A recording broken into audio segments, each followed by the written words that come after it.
Good evening and welcome to Linton Minor Basketball. We've got a very interesting doubleheader tonight, starting with the girls playing against Shakamak, and then the boys follow up on the road against Shakamak as well. So it's boys and girls doubleheader varsity tonight, and joining us is Coach Garrett Van Evender, who has been kind enough to come ahead today because afterwards they'll be going right into the second game, which will be the boys' game. Coach, first of all, congratulations on evening up this record at 5-5. Appreciate it. It was a good contest against Owen Valley to come into this one. It kind of gets us ready after 2 games in 17 days. It's not real good scheduling on my end, but, I thought our girls needed a little bit of break, and, the Owen Valley game really got us ready for this one. And, Coach, you've been able to win in different manners. And I think we went over this a little bit last time when we talked, but I think that's interesting, especially this time of the year. Yeah. I mean, you gotta win different ways. You gotta, they pressed us a little bit in Owen Valley, and really usually we handle the press a lot better than what we did. And I don't know if it surprised us. I mean, we talked about it the whole day prior, but they were a little bit more feistier than us. And I mean, we both know that it was physical and everything on both ends. But I think we did okay. We learned from it, and we'll get better from it. So now, looking at Shakamak, I know since you're from here, you probably know a little bit more about these kids than the average coach. But who's somebody we need to be watching for in Shakamak? The Stone girl's really quick. She's probably their go-getter, their everything. Langford's a really good shooter. They both come from really good families. So I know their moms and dads really well. And then, it stinks that the Hammer girl's down. She's wearing a boot tonight. Again, good family, good athleticism coming out of that whole family. And it stinks that she's not playing. But, yeah, I know all these girls up and down, their whole families, their whole grandmas and grandpas. I know everybody. So who is not playing, Coach? The Hammond girl's out. The Hammond girl is out. Chase, okay. Well, tell me about how your team is injury-wise and everything. How's everybody? We kind of took it easy on Wednesday, gave some ice baths and things like that, got their bodies right for the girls that needed it. Other than that, I think we're healthy, maybe a little bit of sinus here and there, but nothing we can't handle. What are you looking for, style of play from Shakamak tonight? I think they're going to try to match kind of what Owen Valley did there in the fourth quarter. I think they're going to try to trap us a little bit, kind of maybe try to surprise us a little bit. I think our girls are ready for just about anything. We want them to be fast and do something that they probably haven't done the whole year, so we can capitalize, hopefully get some easy buckets early, get us some confidence early. And I know Aaliyah Sam came off the bench against that press and helped you out last week. Yeah, she's really good, especially if we get her on that right side. When she gets going with her head up, she makes some pretty good decisions. She gets herself in trouble a few times. This is her first varsity experience, though. Same with these freshmen. They're going to make a little bit of mistakes, and it's okay. Mistakes are okay. It's how you get back on defense and how you guard from there. We don't want to get 2 mistakes in the same back-to-back thing. So is the goal again to keep your balanced scoring? I'm always amazed by that. During this stretch, to me, that's been a big help. Yeah, we want multiple girls to score. That's for sure. We don't want to give. It's okay if one girl drops off for 28 like JC did against North Davies. That's okay as long as everybody else is still scoring. So, we want to still be active in all ends, and then we just want to take the right percentage shot. Depending on who that is, it doesn't really matter. So what's it like to come home? It has to be kind of an interesting feeling as head coach now. I've been at Linton so long. I told Greg over there earlier, I've been here in the 6 o'clock, 5 o'clock in the morning for shots early. Took a lot of shots in this gym. Not so many my senior year. Those all went to Jared. But it's okay. But I'm glad where I'm at. I'm happy where I'm at. My kids are happy where we're at. So I like Linton a lot better. And do you believe your team has gotten better? I do. From game 1 to now? Oh, yeah. In practice and games and in the locker room, Is it chemistry or is it more than that? I think it's a little bit more than that. We had to find some chemistry a little bit this year with some new stuff coming in, and girls are used to we had kind of no leadership coming in, so we had to figure that out, and I think we're adjusting to that. I think some girls are stepping up in some roles that we need, and Brynn kind of left the leadership out when she graduated and went to Purdue. So Hey, no. Hey, no. The key, I think, also another one is that they play unselfishly. Yep. Coach, I've noticed that they're working the ball around and it's moving. Yeah. I mean, we want to get the ball in the paint as much as possible and score it easy, but then that makes our outside shots a little bit better. We talked about it on film and everything like that. When you watch it and see it happen, it just seems a little bit smoother when it comes in from the paint. You just step right in instead of that sideways stuff. You just can't get your feet right, can't get your body right when you shoot it, and easy shots is good shots for us. Well, I was just going to say, not forcing. Yeah. People, they're not forcing the shots. If they're open, they'll take it. Yeah. But otherwise, no. And that's something we've learned a lot. First 2 weeks, I think we forced a little bit. Late in Owen Valley, I think we forced a little bit. But, we're learning. Again, we talked about it. We watched a little bit of film. We got better from it, and that's about it. All right, Coach. Thank you for joining us. Good luck tonight. Appreciate it. Hey, and Merry Christmas. Yeah, Merry Christmas to you guys. All right, Coach Van Evender joining us here, and we certainly appreciate that. And, Heather, I'll turn this over to you now. Well, we want to remind everyone that we are in the Jordan Vaught Insurance pregame show, and we'll be stepping to an ad for them here in just a moment. But I'd like to introduce tonight's broadcast team. On color, we have Big D Dan Phillips. On play-by-play, we have Kevin Rader. Special treat tonight, we have Brynn Annderson, home from Purdue. She was one of our minor broadcasting students from last year, and she's graciously taken our invitation to join us tonight to run camera and sprinkle in a little bit of color, since you were a member of the varsity girls basketball team last year. So we're happy to have her, and then myself, Heather Rader, here in production. So let's take a quick time out to hear from our pregame sponsor, Jordan Vaught Insurance. This is Raider Media Sports.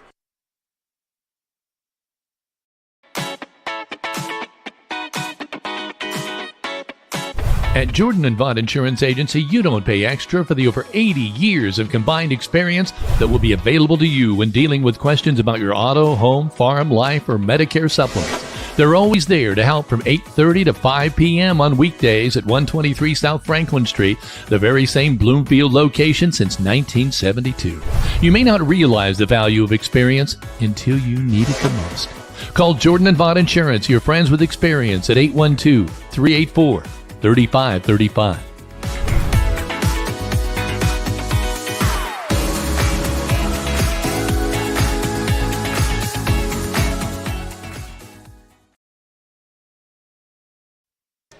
Welcome back to the Jordan & Vaught Insurance pregame show. Kevin Rader and Heather Rader, and I'll let you go through the other introductions tonight, Heather. We just did that, Kevin. Oh, okay. Our pregame sponsors, Jordan Vaught Insurance. In fairness, I had my headset off unwinding. Oh, there we go. So. Pregame sponsor is Jordan Vaught Insurance. Call Ross and his friendly staff at Jordan Vaught for all the insurance needs, whether it be home, auto, or life. His friendly staff treats you like family, making sure you are covered. So it's important for you to call them in Bloomfield at 812-384-3535 today. And we're going to go ahead here in just a moment. The teams are going to take the field, so I'm going to take the graphic here off. We also want to mention that tonight's starting lineup will be brought to you by Klushner Constructions. Whether it is a remodel or a new construction home, you know it's going to be done right the first time, every time you choose Tony and his crew of Klushner Construction. So call Bart Wade or Tony Klushner of Linton today. Quarter sponsor, as always, is Key Associates of Linton, serving Greene and surrounding counties for over 30 years. Key Associates has helped clients buy and sell homes. So whether you're looking to buy your dream home or enter into the next chapter of your life, Allie Walton, Mary Beth Geralds, and Audrey Sparks are there for you every step of the way. Your key to the very best. The three-point shot sponsor is Walton Funeral Service, dedicated to professional and compassionate service, leaving kind memories since 1915. From one generation to the next, from one family to another, Todd and Cindy Walton are proud of their funeral home's heritage. Their families have been there for the community for over a century and look forward to serving you for many more years to come. They are your lamp of hope when you need them most. And tonight's scoreboard sponsor is Stenger Homes. Buyers have more motivation to buy before the end of the year with tax break implications, so don't wait. Give Michelle Stenger a call at 812-219-2307.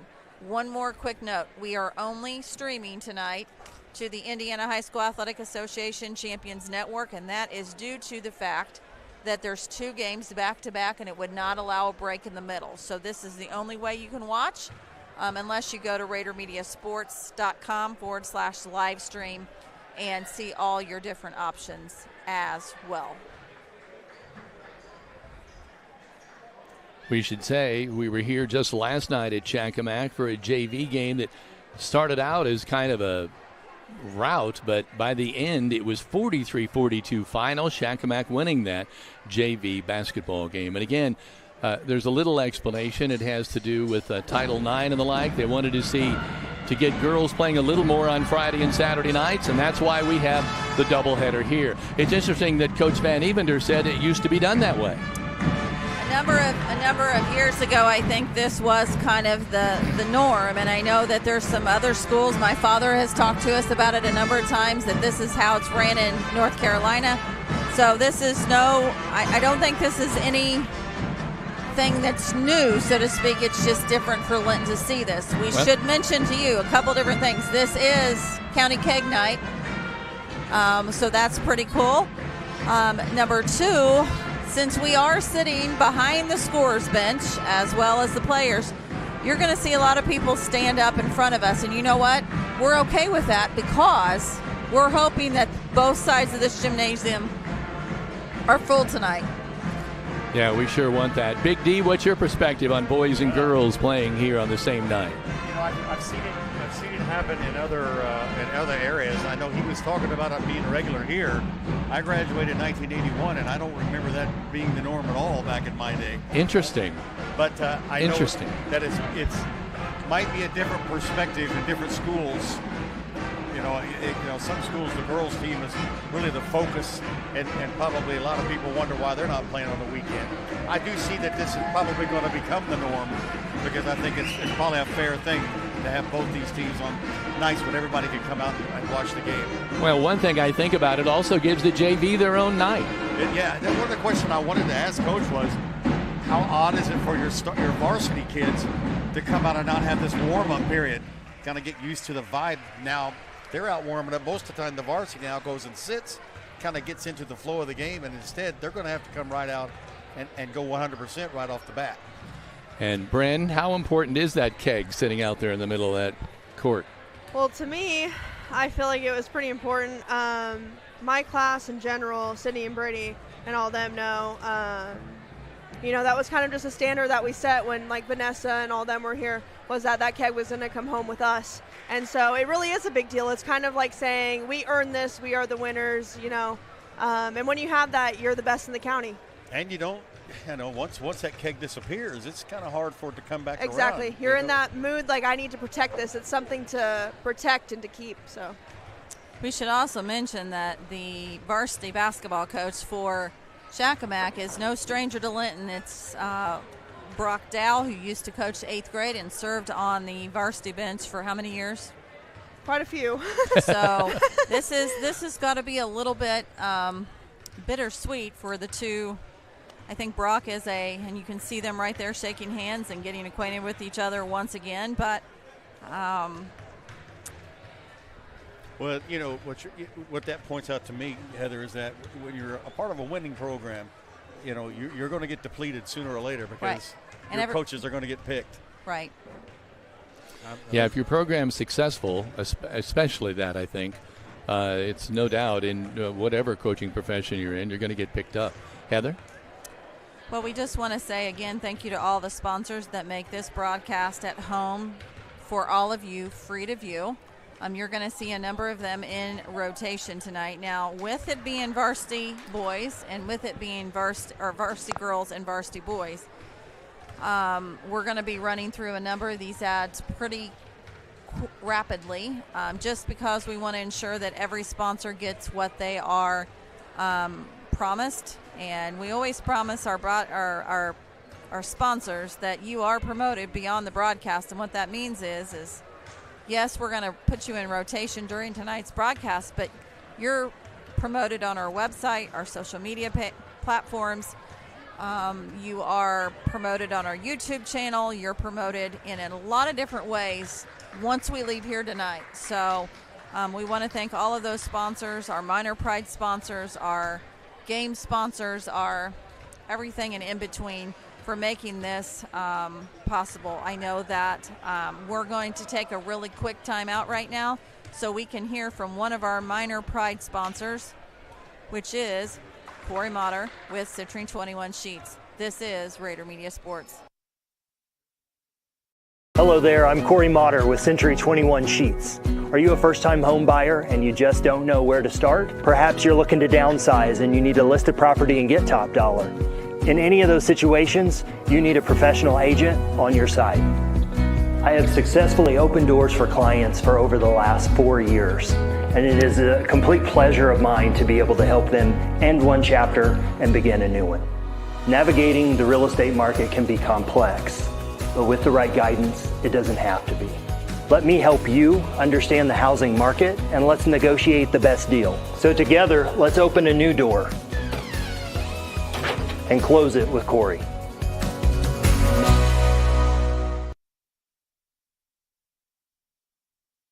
Good at a lot of things, like cheering on the Miners to victory. Indiana Farm Bureau insurance agent Jathan Wright is good at making sure your insurance needs are just right for you. That's why Jathan is here to help you work through any questions you might have about your auto, home, renters, business, and life insurance. Then you can get back to making sure the Miner fan section is louder than the other team. Talk to Jathan. Stop in or submit your information online and give him a call at 812-798-2615.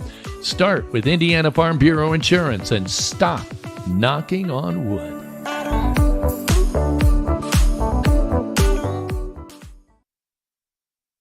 The Linton Minor girls coming in with a record of 5-5. Shakamak coming in with a record of 5-4. Brynn Annderson is joining us tonight. Of course, played on the basketball team just last year. Brynn, I'm interested to hear your perspective on when they're talking about working against that press. Miners had some real trouble with that against Owen Valley. They were able to overcome it and win the game. But how hard is that press? It's different from a player's point of view, right?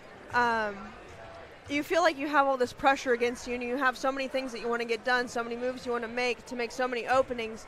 But really, in my opinion, in my experience, it comes down to just knowing your teammates and knowing your team. And I think that's why when I was playing my senior year, we were pretty successful with it, was because we were able to communicate and talk and move as a team. And so when they came out against Owen Valley and were able to move that way, I think it showed their teamwork and how they can work together in their efforts. So. And Brynn, we've seen this team come a long way. I think they've won like 4 straight now after, first of all, getting off to a very rocky start. So it looks like in some ways they've turned a page. Yeah. Found their own identity maybe. Yeah, I agree. I caught a little bit of one of their last games, and I will say I've noticed a tremendous improvement. You can tell that they're putting in the work, and they're coming closer as a team. You can just see it in the way they interact with one another and the way they're playing with one another. And so if they keep going the way they're going, they can be really hard to beat.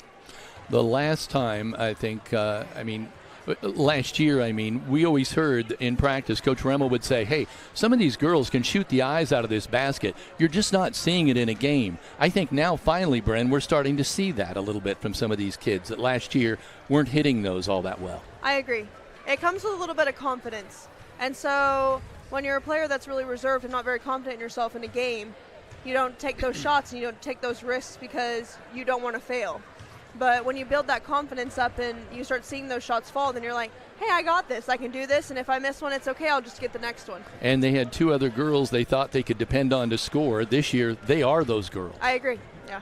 Big D, what do you think? They've come a long way. Oh, I think from that first week ball game that we saw, I think a lot of it is just learning, as Brynn said, your teammates. They lost the bulk of their scoring capacity last year.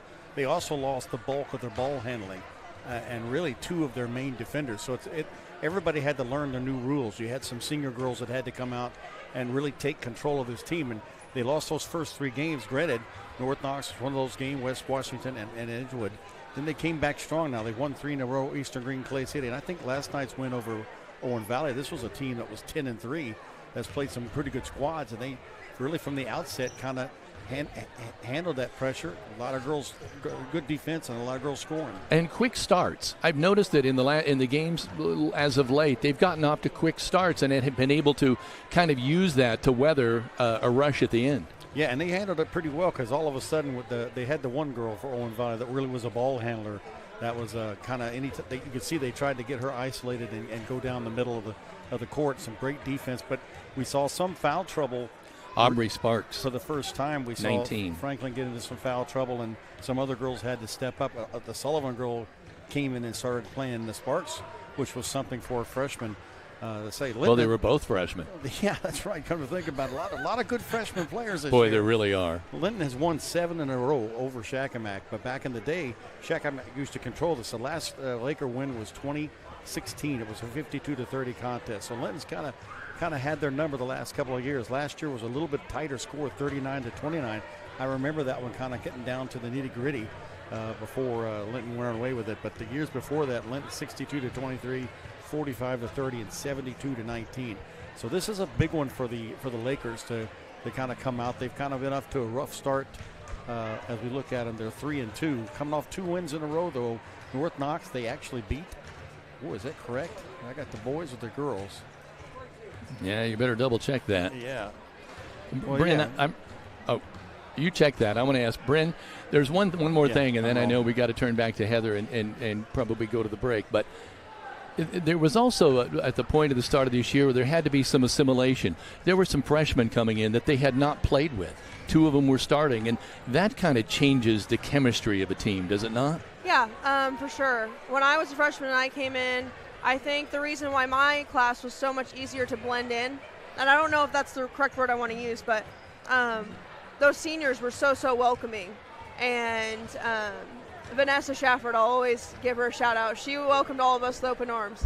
But I know that, and I know the seniors that are playing on this team really well, and I know that they were more than willing to welcome those freshmen with open arms, and I think it was more the freshmen were a little timid, but you know me and you know Brady and Sydney, we're not very timid at all. So stepping into that role wasn't that big of a deal because it just felt like a friendship. So I'm happy these freshmen are becoming more comfortable with all the upperclassmen and everything. It really makes a difference, and it kind of makes me happy to see this because those kids are my brother's age, so I've grown up with them too. So it's nice to see them all kind of intertwining. And you know, those girls probably, I don't want to say grew up watching you guys, but they kind of did. Yeah. For 4 or 5 years. Heather?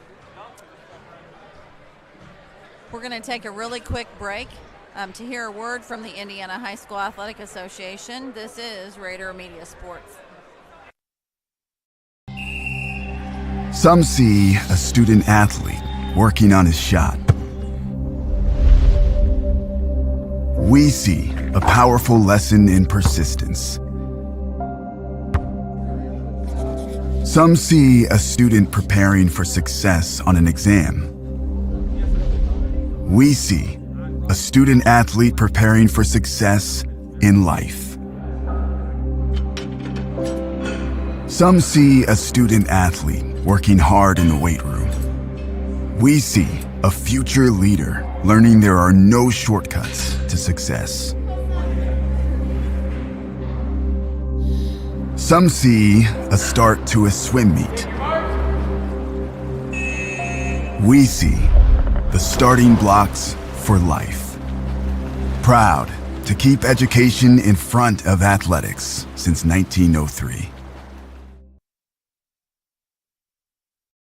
3 specialty clinics with 3 top-notch providers right here close to home. Greene County General Hospital's Team Ortho Foot and Ankle, and Surge Care are the area's go-tos when it comes to your care. Team Ortho is home to the county's only board-certified orthopedic surgeon, Dr. John Hammerstein. Dr. Matthew Parmenter is a board-certified foot and ankle surgeon with more than 35 years' experience. And board-certified general surgeon Dr. Cam Gabrielson is trained to diagnose a wide range of diseases that may require surgery. Team Ortho Foot and Ankle, and Surge Care, the trio you can trust. They're all part of the Greene County General Hospital family. Our family, caring for yours.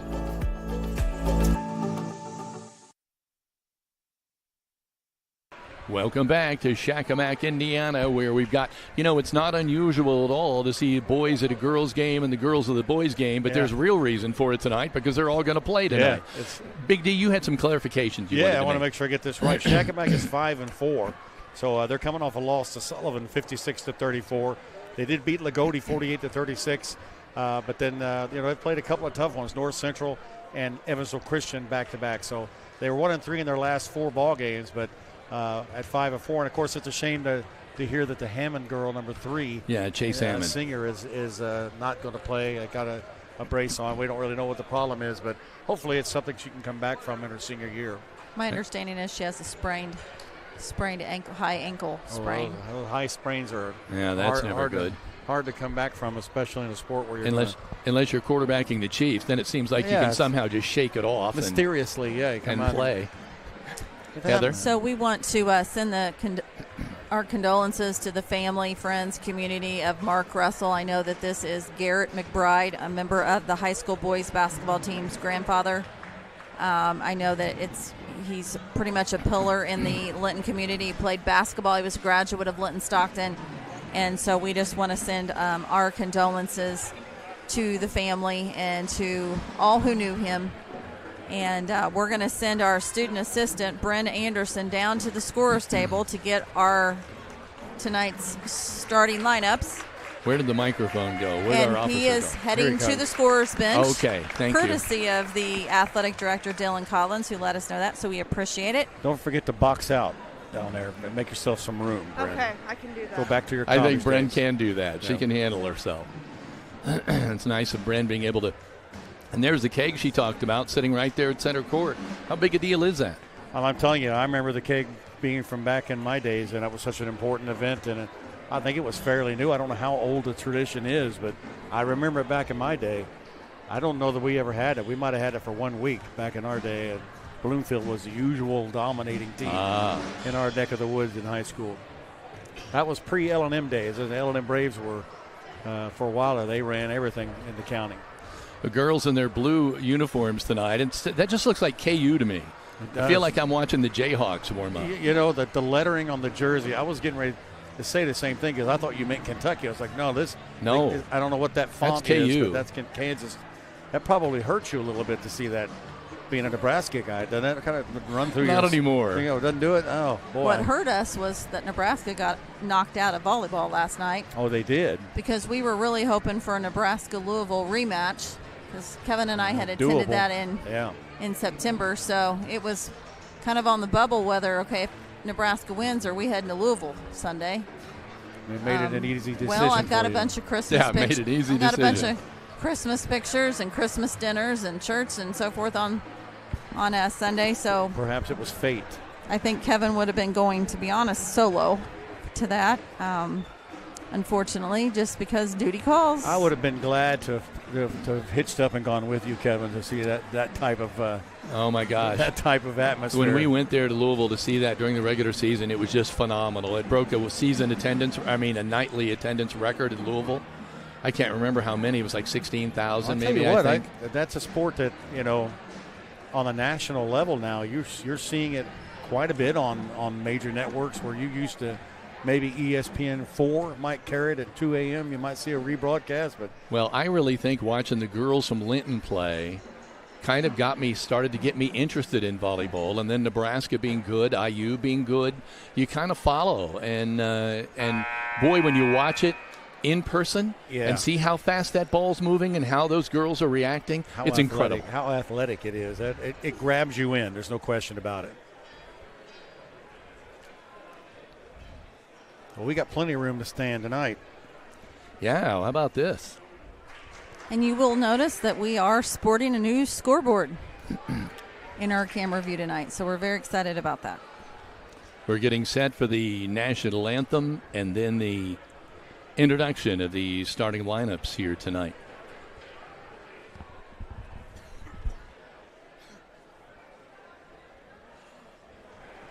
And in fact, the crowd now rising to their feet for just that.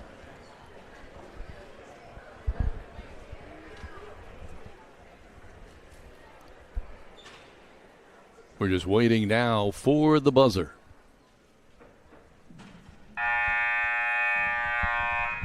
Good evening, ladies and gentlemen. Welcome to Shakamak High School. Tonight's Southwestern Indiana Athletic Conference varsity doubleheader between the visiting Linton Miners and your Shakamak Lakers. The the starters for the first contest. We ask everyone please rise and gentlemen remove your hats as the Shakamak High School Choir will perform our national anthem. The callers tonight are being presented by the Shakamak Vaporettes. We ask everyone to please stay standing until the callers have left the court.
Great job by the choir here at Shakamak on the national anthem.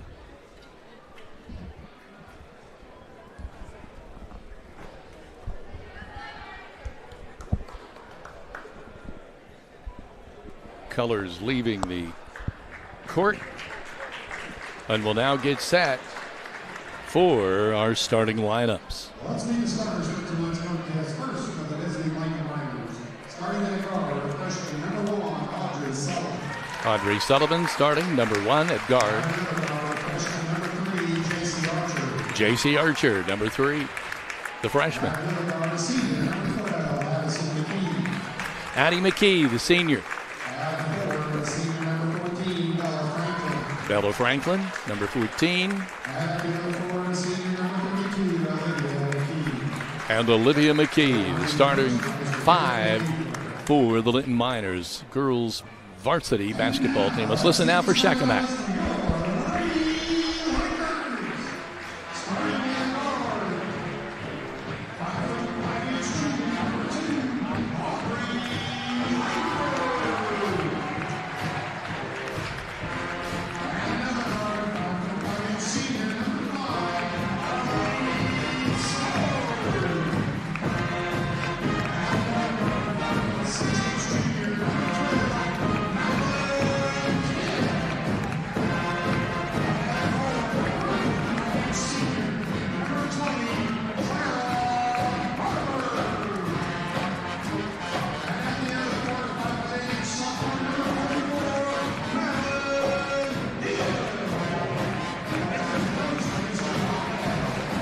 So there are our starters for the Shakamak Lady Lakers. Aubrey Langford, number 2, 5'5" junior. Alani Stone, a 5'5" senior, number 5. Emmeline Wolf, number 10. Claire Barber, number 20. And Madeline Hill, number 44. That's Laney Stone. Laney Stone. Thank you very much. Is it Elaney or just Laney? Laney. All right. Thank you very much. So we are set to go. Madeline Hill jumping it up for Shakamak and Bella Franklin for the Miners. Miners come away with it. Sullivan with the basketball.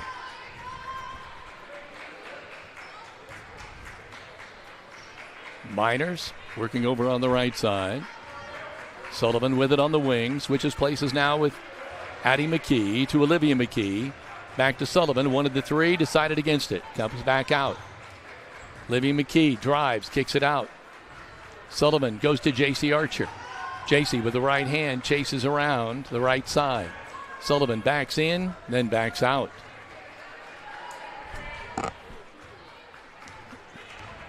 Very patient.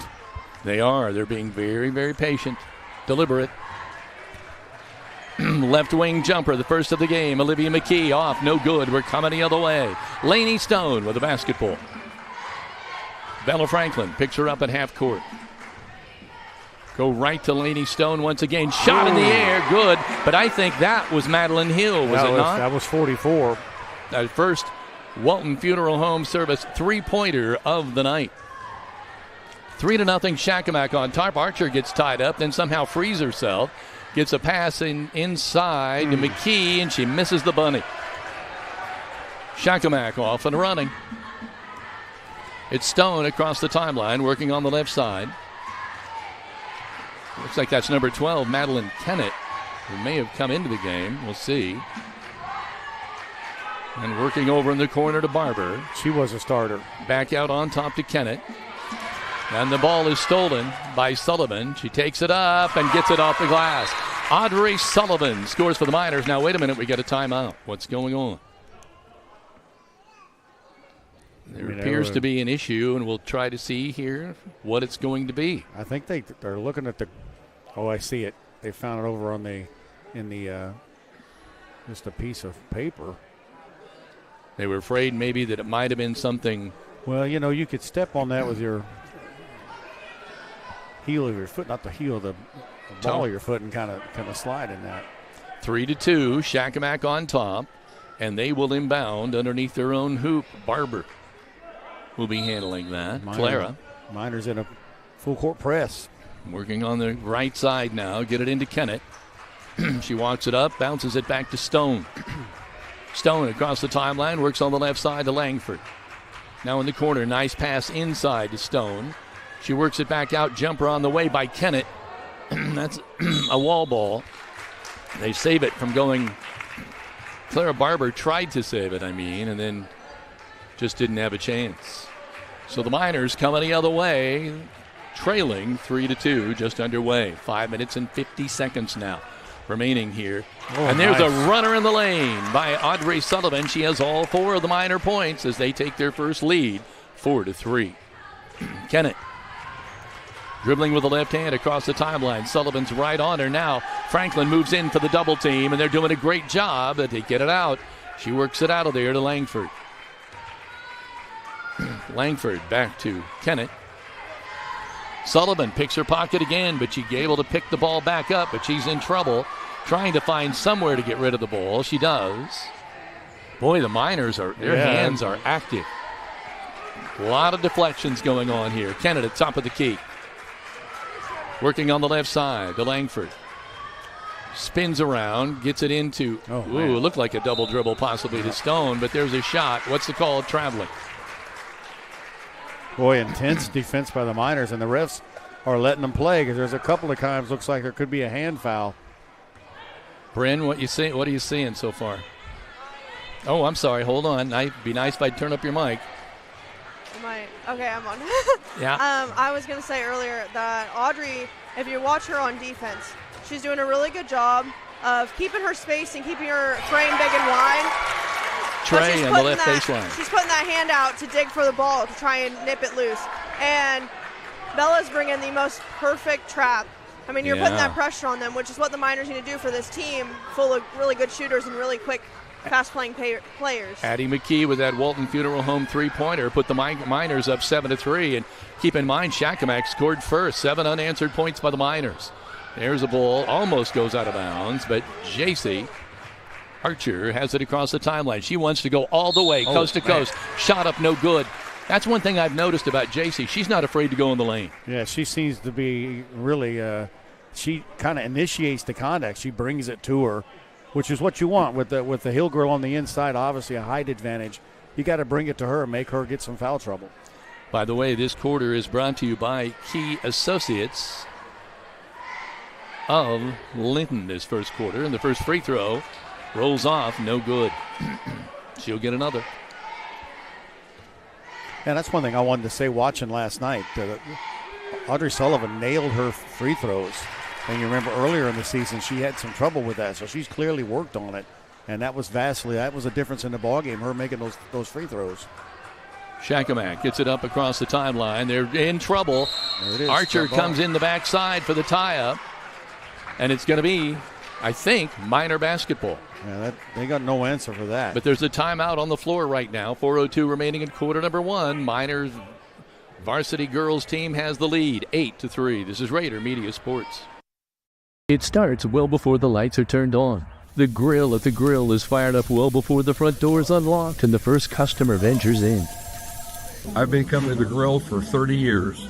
It's the best restaurant in Greene County. It's a Linton tradition that's lasted over 100 years and the same family for over the last 40. Open 7 days a week with carry out, and speaking of traditions, they have steak night every Friday and Saturday night. If you didn't stop by today, there's always tomorrow at the grill in downtown Linton. Shakamak getting ready to inbound from the side. They trail 8-3 after getting the first three-pointer, first scoring of the ball game, and now 8 unanswered points by the Miners have given Linton an 8-3 advantage. And they gave them the timeout, not the jump ball. Yeah, thank you very much for that clarification. Working on the left side now.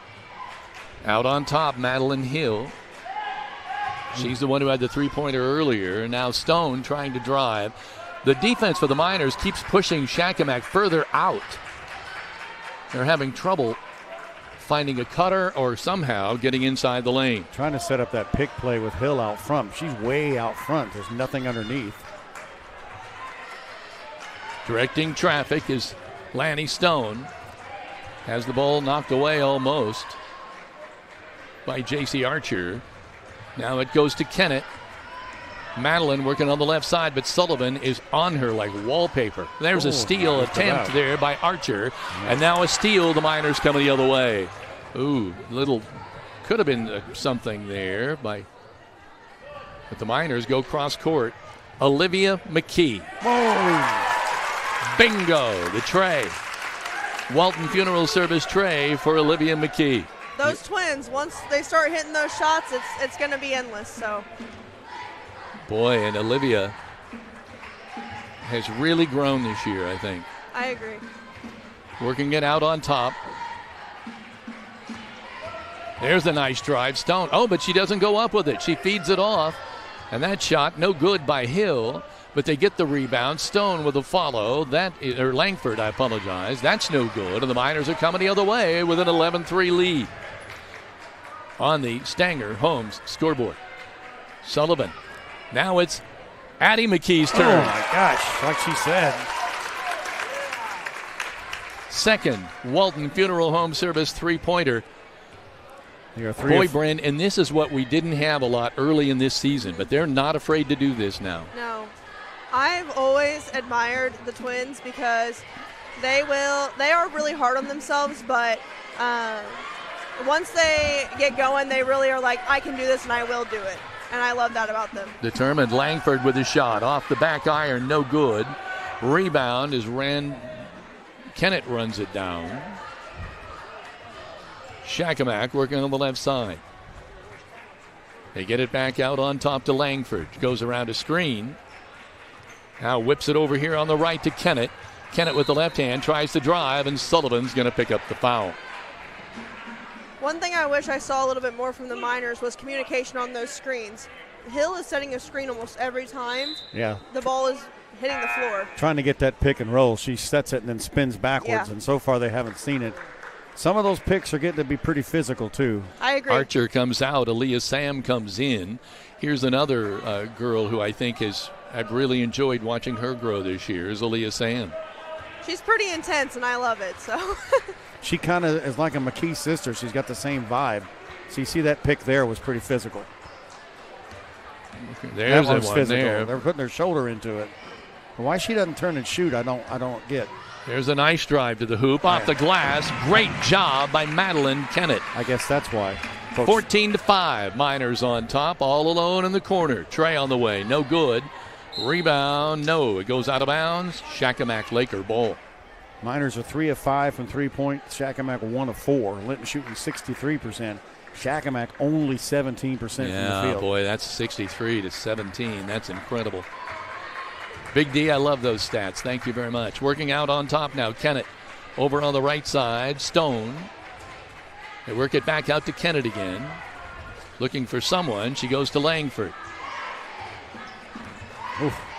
Back to Stone. Jumper in the lane. Falls. Lainey Stone gets her first 2 points of the night. 14-7. Miners have them doubled up with 24 seconds remaining in this first quarter. McKee on the right. Sam now on the left. Sullivan. Now Shakamak defense comes out. Tired of the playing catch out on top. Olivia McKee now directs traffic. She's out on top. Ooh. Gets it back to Sullivan. Whips it over to the right side. 1 second. Addie McKee. Shot up good! Oh my! She was way out there. Almost halfway between the top of the key and the half court. A Walton Funeral Service three-pointer to end the first half, or first quarter, making it now 17-7 Miners. What a shot on the Stanger home scoreboard. Let's take a break. This is Rader Media Sports.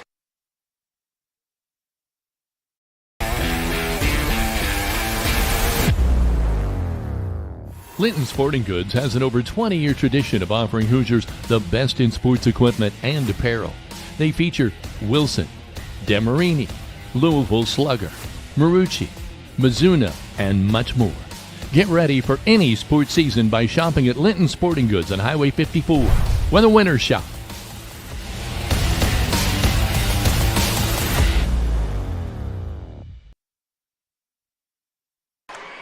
Coming back now, 17-7 is our score on the Stanger home scoreboard as we get set for quarter number 2. At Crane Credit Union, we offer checking accounts to fit your needs. We have high-yield options, free debit cards, and online banking, and free checks for members 60 years and over. With no monthly service fees, you can start letting your money work for you. Learn more at cranecu.org. Boy, that was a 67% shooting. That's pretty good start. So we're starting the second quarter, brought to you by Key Associates of Linton. Shakamak working on the left side, get a double team over there. They're in trouble. They try to get it out. They finally do. Stone is able to come away with the ball, but now it's knocked away again. Miners are tenacious tonight on defense. I think both of the teams are bringing a physicality aspect to the defense. Shakamak's getting pretty physical, so. Sam on the right side to Sullivan. The pass goes right between Sullivan's legs. She picks it up, but it's going to be an over and back. And that bounce pass just was not a good bounce pass. Brynn, when you are this physical this early in the game, I mean, you like the fact the refs are letting them play because we're not telling it fouls, but that physicality can get out of control pretty quickly. I agree, especially if they're not getting any warnings or anything like that. They can take that as a sign to just get more physical. There's a shot by Hill. A tray attempt was no good. Sullivan sprinting to the right side. Bella Franklin cross court. Addie McKee with a tray off the front iron. No good. Rebound is by J.C. Archer. Comes out of there with it, and I don't know how. She snuck right in there, I'll tell you. J.C. working with the left hand. Comes across to the left. He gives it to McKee. Going back to the right. Now Sullivan will set up shop. Addie McKee right side fakes the tray attempt. Gets it to Sullivan. Bella Franklin cut to the hoop, but they missed that. Archer cutting through now. Sullivan. Bounce pass to J.C. Back to Sullivan. Now they want to work it around the left side. Sam. Bella Franklin wide open. Just missed the tray.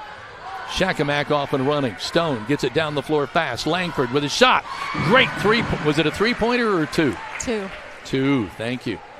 Langford gets her first 2 of the night. I was questioning that too. I looked at the scoreboard. 17-9. It appeared to be a three-point shot. 6 minutes, 10 seconds to go here. A traveling call called against the Miners. Sam will come out. Olivia McKee has checked in. 2 quick turnovers for Linton after that first quarter. They didn't have any turnovers. Shakamak with 5. If you're just joining us, it's the first of a doubleheader. The girls varsity team first and then followed by the boys. There's another tray, a great Walton Funeral Service tray by Madeline Kennett. She has 5. And Shakamak starting to battle their way back here. And in fact, Coach Van Evender wants a timeout. 17-12 with 5:50 to play in the first half. Miners on top, but Shakamak rallying to the cause. This is Rader Media Sports.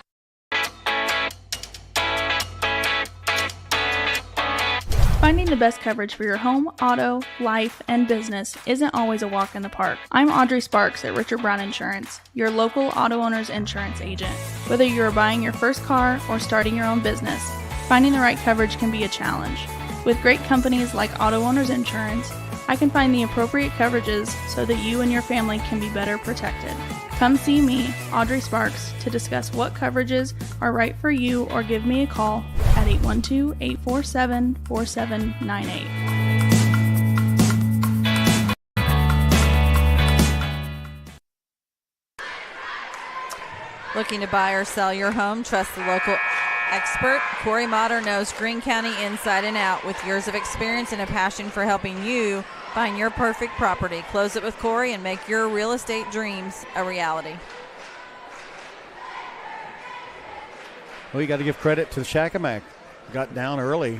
Coach Van Evener talking with the referee about how long he was trying to get a timeout, I think, but they were able to get that ironed out. Miners with the ball on the right side. J.C. Archer now to the left. Working with the left hand, dribbles to the corner. Olivia McKee coming out to the top. Addie. Sullivan. Aubrey to J.C. Archer.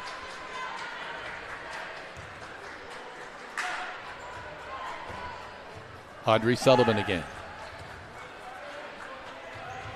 Whipping the ball. They're being very patient. Working to get that good shot, Brynn.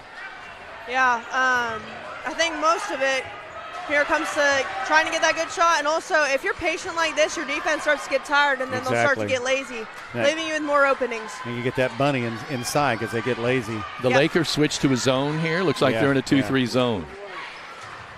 Archer with the left hand kicks it out. Sullivan. McKee set. Addie McKee with her fourth Walton Funeral Home service shot. And that just drills if you're the defense. There, tipped away. We're coming the other way. Addie's trying to pick the ball up. She does, gets the shot in, but she got fouled before the shot went up. She just couldn't get a handle on that ball. Did they not call a foul? Yeah, they did. Number 5, Stone gets the foul. But okay. You work so hard defensively, chasing people, and then just like that, 3 points, and it just makes that useless. You feel it's useless. Working at top, J.C. Archer on the right-hand side. Bella Franklin back to J.C. J.C. cuts in the zone, puts it up off the glass, and that's the physical nature of J.C. Archer in a nutshell, Brynn. She went right in there. Yeah. Well, they're going to let him play because she took quite the shot going up. Kennett on the left-hand side. Langford. Out to Stone. Drives on Franklin. Shot too hard. Bella pulls down the rebound. Miners up and running. Franklin kicks it in the corner to Addie McKee. Goes out on Sullivan. To the right side to Olivia McKee. Back to her sister, Addie, the tray on the way. Oh, my! Walton Funeral Service tray. 1, 2, 3, 4, 5 of them for Addie McKee. And we got a foul on Shakamak, number 20. Now, wait a minute. Did the shot not count? Have they put it on the board? Yeah, go. they just put it on. So, and Addie going to the line, so this is a 4-point possibility? Wow. 3. We were so excited about the shot. 15 points for Addie McKee already. Free throw on the way, no good. That's about the only thing she's missed.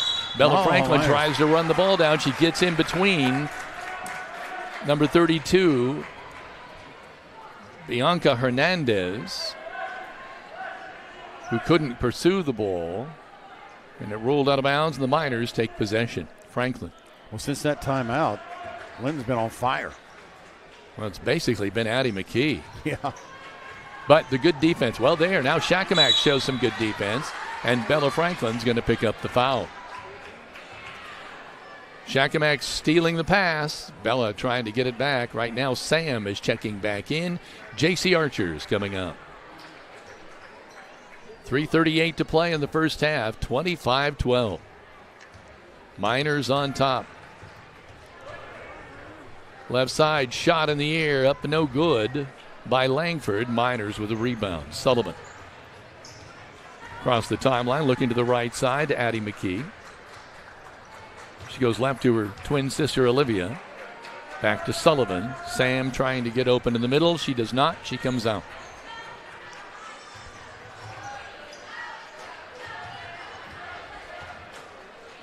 Sam on the right side. Now they get it inside. Franklin tries to go up with it. Boy, I'd like to see Sam take some of those shots out there. She just does not do it. And you see they play off of her, too. Nice drive in there by Sullivan, and she is hammered. She'll go to the line and shoot a pair. That's another thing. I know we talk about JC, but Audrey's just as willing to get in there and take a hit from anybody. You know, that's really true. With her size, you think that wouldn't be the case, but she's not afraid at all. She misses the first free throw. You think that has anything to do with having an older brother that you shot with and bounced off in the lane before shooting hoops? I don't know. I was the oldest sibling, so I probably tormented mine too much, but. Second free throw. She missed them both. That's unusual. She's just a really hard worker, and she's dedicated, so.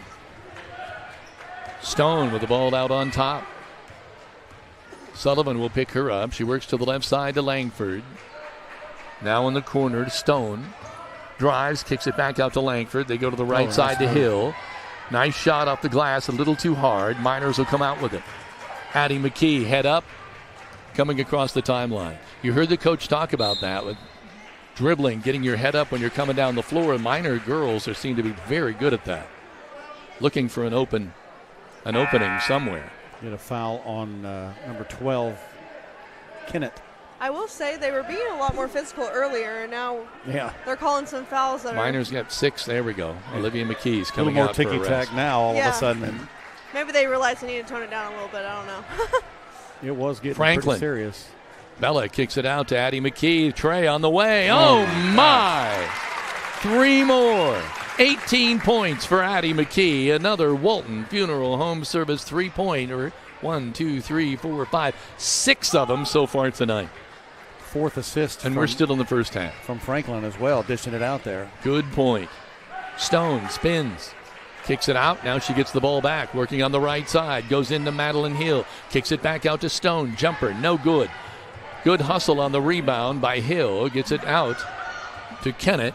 Up off the glass. Good. It'll count. An and one for Madeline Kennett underneath the hoop. 28-12 on the Stanger home scoreboard with 1:45 remaining in the first half. And help me if I'm wrong on this, but is this first half going really fast? Sure does seem like it. Not a lot of foul call, not a lot of time at the free throw line. They call that foul. Sullivan getting a break. I don't think there was a foul the entire first quarter. Yeah. There was not. Good observation, Heather. Olivia McKee came back in for Audrey. Did she make that shot? No. The free throw? Well, she must have. Is it? No, it's 14. That's right.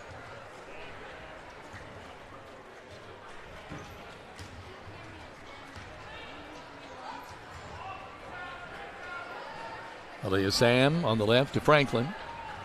McKee. Archer, who's checked back in, as Brynn pointed out. Shot off the glass, no good. Foul is called on Madeline Hill. That was a forearm shiver to the head. That made me cringe just watching it happen. I could feel the pain. So JC kind of grabbing her shoulder. Yeah, is that the one? I think that's the one that she kind of heard earlier. Earlier in the season. As an old tight end, that was a tight end block across the middle if there ever was one. Off the back iron, no good. She'll get another one. Miners only 1 of 6 from the free throw line. So I will say this, the Miners do not have a lot of depth for injury. No. They only go about 1 player deep. There's JC hits the second free throw. 4 points for Archer. Miners come out in a 3-quarter trap.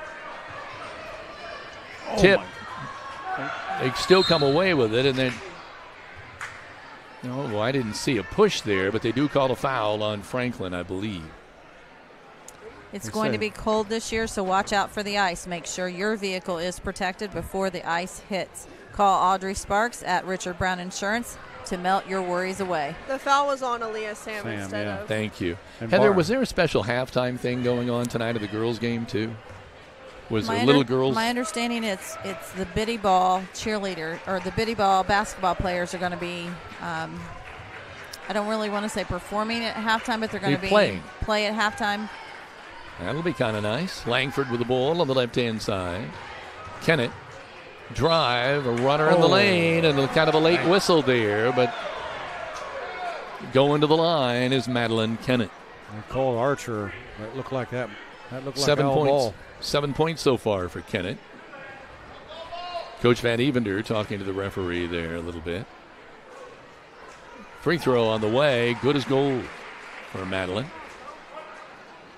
From the angle up here, I agree. It didn't look like she had made any contact with anything but the ball there. So yeah, I didn't see second free throw. Good. I didn't see the body move, and I saw the ball definitely change direction. We got a timeout. Timeout Lakers with 40 seconds remaining on the Stanger home scoreboard in the first half. 29-16 Linton. Linton Sporting Goods serves Linton and surrounding counties with quality sporting goods and screen printing for over 25 years. They also specialize in embroidery and team sales, located at Highway 54 West in Linton. Stop by and visit this family and locally owned shop today. And I will say Monday is their last day open before they take a break for the Christmas holiday. So be sure to stop by and see them for your last-minute Christmas gifts. Also, Team Ortho Foot and Ankle Center is home to board-certified foot and ankle surgeon Dr. Matthew Parmenter, who has more than 35 years of experience treating patients across southern Indiana. For more information, call Team Ortho at 812-847-3381. Greene County General Hospital, our family caring for yours. Kevin? We said that at the same time, didn't we? That was good stereo. I'm saying that Coach might like playing first on Friday night if Addison's going to hit these threes like this. Boy, no kidding. Let's put us every Friday at 6 o'clock. And, boy, she's putting on a show in front of it's not a capacity crowd, but it's getting there. This is a good crowd. People are still coming in the door. Addie McKee to Bella Franklin. Back out to Addie on top. Yeah, people are going to be buzzing about Addie McKee after tonight's performance here. Sullivan starts the drive. Minor's going to try to play for one here. Archer back to Sullivan. Addie McKee to Olivia McKee. Sullivan. 3 seconds. 2. Got to get it in the air. Archer will take it. No, too long. It's 29-16 on the Stanger home scoreboard at intermission. This is Rader Media Sports.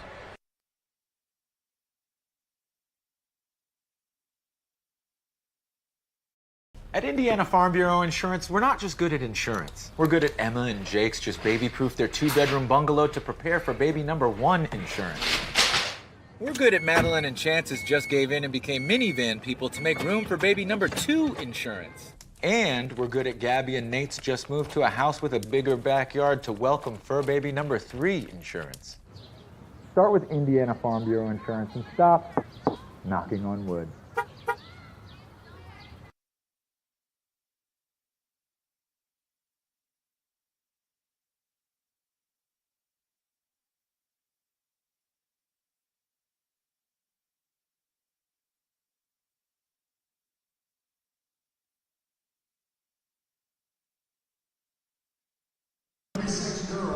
So this is grades 1 through 4 from the Shakamak Biddy basketball group. And Brynn, you were telling me a little bit about some of these members that you know from volleyball and just knowing their parents and seeing a few of them around. Look how little these are. This is going to be adorable. I'll go over a little bit. We'll get the scoring out of the way so you can just enjoy this. The Shakamak Lakers had 7 points at the end of one quarter and then 16 at halftime. So they only came away with, 9 points in that second quarter. Langford coming away with 2, Stone with 2, Madeline Kennett with 2 shots from the field and a tray, and 2 for 2 from the free throw line for 9. Madeline Hill with 3, 1 tray. For 16 points at the intermission. For the Miners, try to hurry this along. 4 points for Audrey Sullivan, 4 for J.C. Archer, 18 for Addie McKee, 1, 2, 3, 4, 5, 6 trays, and 3 for Olivia McKee for a total of 29 6 points. of 8. So she's only missed 2. Unbelievable. 4. Usually if you hit 6 3-pointers, you've shot 13. 29-16. Now let's just enjoy this. Oh, that was close. Well, there was one that just made 2 points a while ago. First shot off the glass. Hey, she's doing a good job dribbling. Ooh, close. That was great. This is really impressive for how tiny they are. We don't have jerseys, Whoa. but we can describe them all as little girls with ponytails. I like how some of them have the neon wrist warmers. Yeah.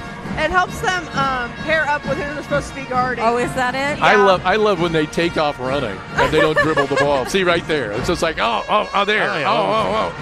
They do it in the pros. Love it. They can carry it. Yeah, this is like the NBA. Yeah, they can do it. There it is. Oh.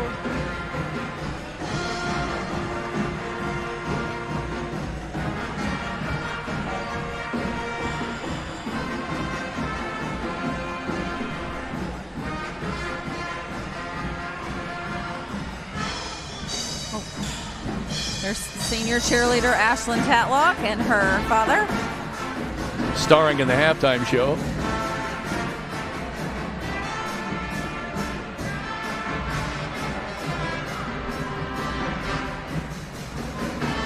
I'm wondering if I can make a halftime run to get us some drinks. Yes, you can. If you want to. I've got this. Oh, you got one? I'm nursing this, but if you want to go get something. Anybody need anything? I'm good. Thank you, Nope, though. but go ahead. Got you covered. I'm impressed with the dribbling. I really the ball control. The defense is pretty good over here. Defense is amazing.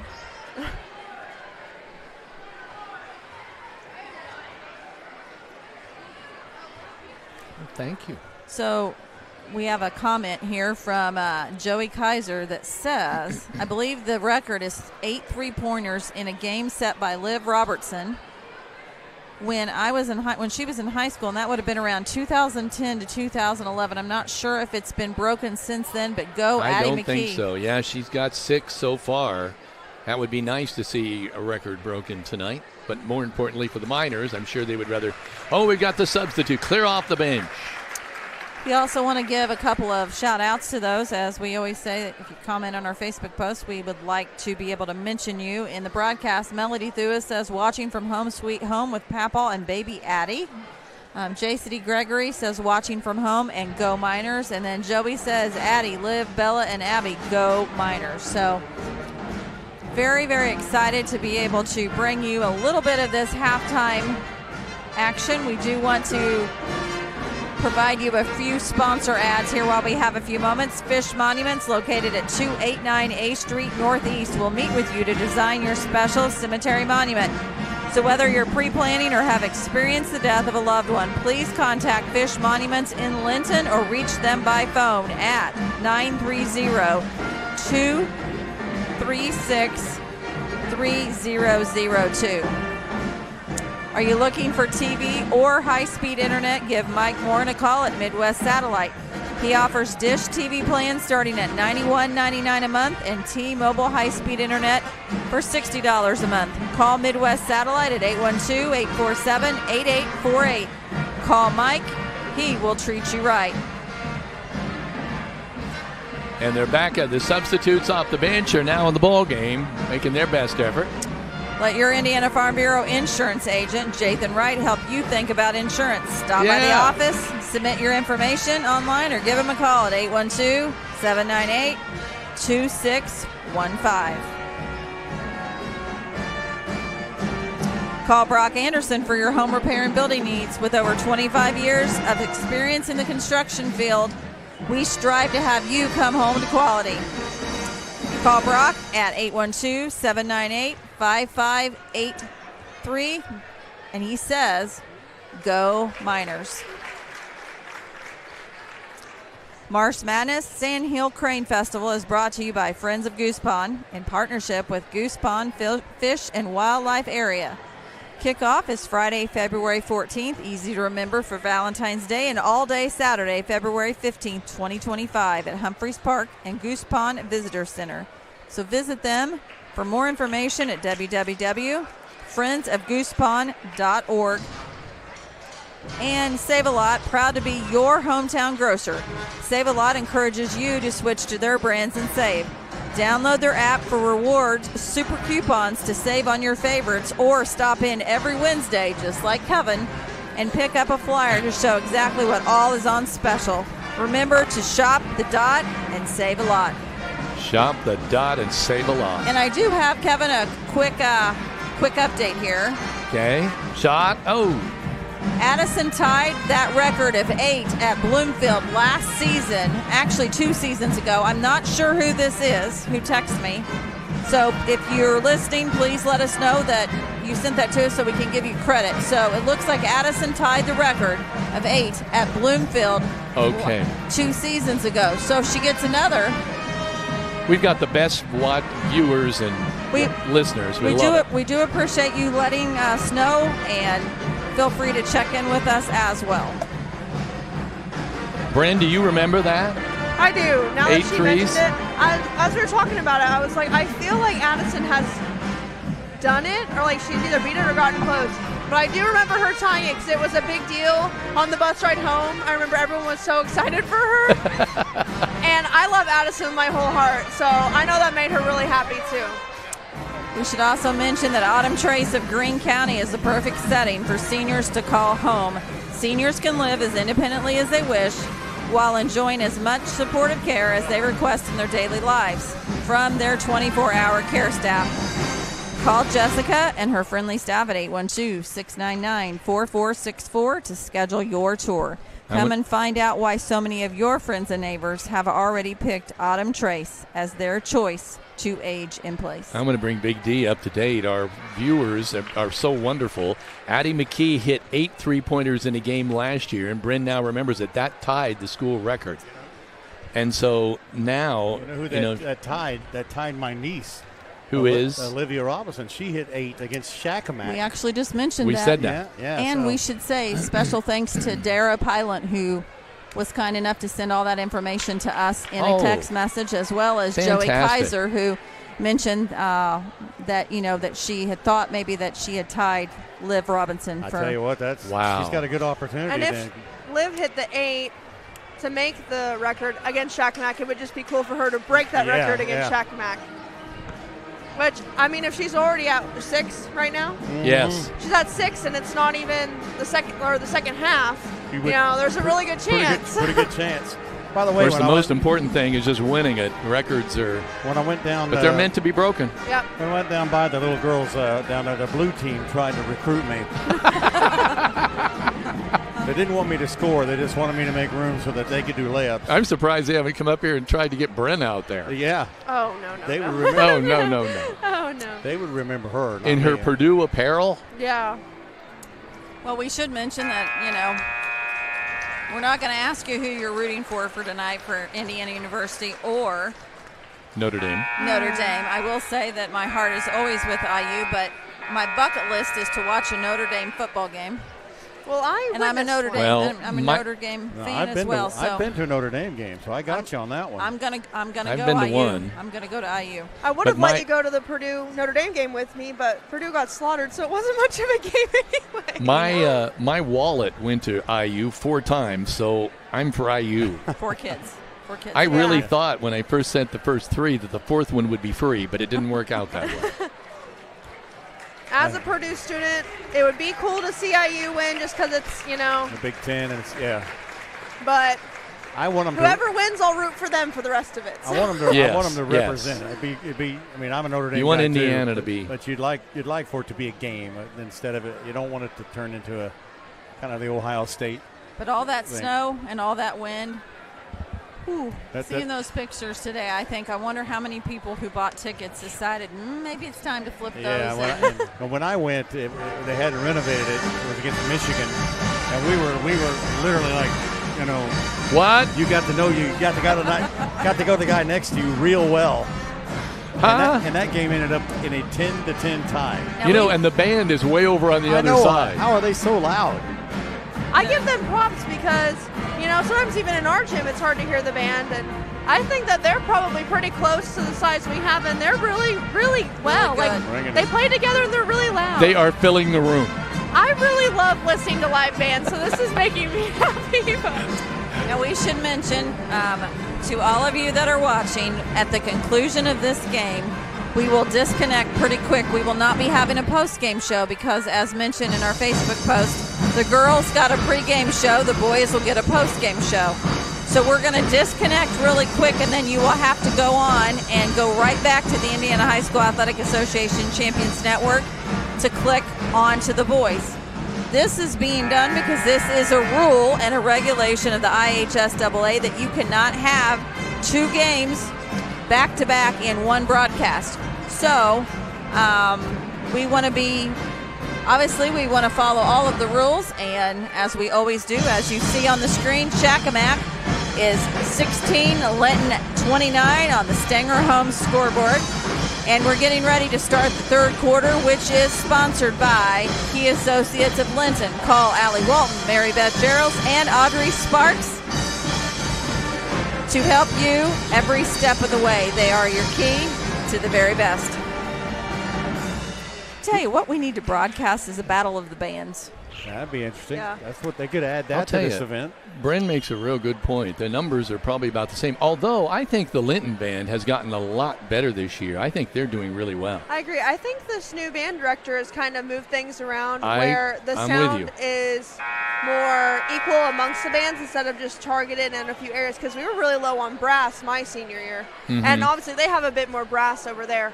But I think he's kind of moved kids around and gotten it to where rewrote some pieces, which was what oh my goodness, which was what Mr. Harness was trying to do. Purdue freshman, folks. English Purdue is really freshman. hard sometimes. Stop. But I do agree that they've gotten better. What's really nice too is that, speaking of band directors, Mr. Jeff Mayfield has been just phenomenal and is wonderful to send us stuff kind of on a weekly basis as to what's going on and if he needs help kind of pushing some things out. He did tell us that the band concert that was held on December the 11th had 800 people in attendance. Fantastic. That's good. Fantastic. And said that was about twice the size of last year. So J.C. Archer. I was a drum major, was in the flags and played the drums, and I absolutely love hearing bands at every single ball game as possible. I agree. I think it adds a whole new Level to the game. I agree. That brings the excitement level up. Well, we saw a missed three-pointer by Archer. Barber brought it down, and Shakamak now trying to run their offense. Kennett with the ball. I will say, Brynn, that even though Kevin kind of just made a comment about Purdue freshmen, we love the fact that you check in with us and you give us kind of updates on what's going on in your world. And you seem to be very busy, not only with studies, but you're in a lot of different activities, and then you're working, obviously. Brynn knows what we think of her. Oh, I know. She knows it's it. okay. I know you're poking fun Yeah. because you're an IU family. It's okay. Miner's getting ready to inbound the basketball here. I will tell you, though, I have a lot of friends and family that graduated from Purdue, and Well, it's a great school. It's that one of the premier that schools in the rivalry country. when IU and Purdue happens. I don't know. I My get lots dad- of text messages for about 2 weeks prior to that. My dad, I'm sure he's probably watching, but he's a big IU guy, and he wore his Proud Purdue Dad shirt yesterday, and I was amazed. Well, and I think I saw your mom wrote, she did a snap, and she showed that she's like, who's, I don't remember exactly what it was, but it was a really cool picture because I know that she's a huge IU fan as well, and I know he's very proud of you. I know they both are. So Stone with the ball. Kicks it over to Hill. Bounce pass to Langford. Now to Stone. Nice drive. Hits a cutter. But they lose control of the basketball. Archer trying to come up with the ball. I think J.C. Shoulder's better. Yeah, she just about took that girl She over her shoulders. just about put a WW, whatever that is, move on there. But yeah, Kennett had driven the lane and lost the ball, and it looked like Archer was going to get it. Kennett got it back and then took a trip over the shoulder. Nobody has scored in the second half yet. nope, still with the ball out on top is Kennett. Back to Stone. Shot up, no good. The follow, no good. Little too far underneath there. Try a court length pass, no good. Pass incomplete.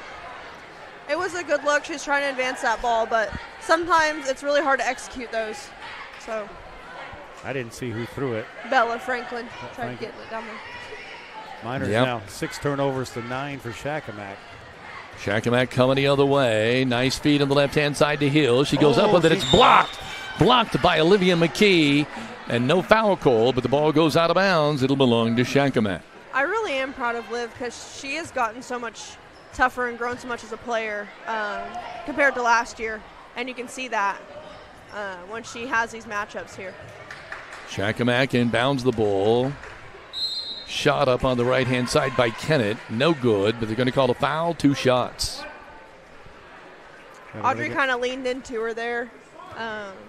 So she's walking away with the foul. And yeah, Kennett is 2 for 2 from the line. That's number 3 on Sullivan, so you got to watch this. She's the ball controller.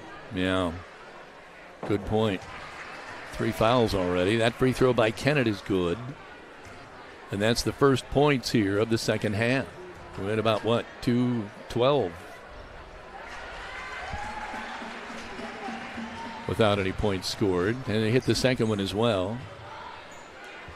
29-18 is our score, and that's going to be an over in the back. Oh, no, they say it was tipped. Boy, I didn't see so that. Sullivan coming back the other way. I didn't see that either. Archer with the ball. JC hands off to So it looks like they're running a box and 1. Andre Sullivan. They've got number 2 Langford one-on-one on Addison. Well, I imagine they do now. Everybody's in a zone behind. Oh, goodness. The forearm. JC takes a tumble in the lane. Franklin. McKee, shot up, no good. That was Olivia McKee. We're coming the other way, sprinting the other way. It's Kennett. Coast to coast. Yes.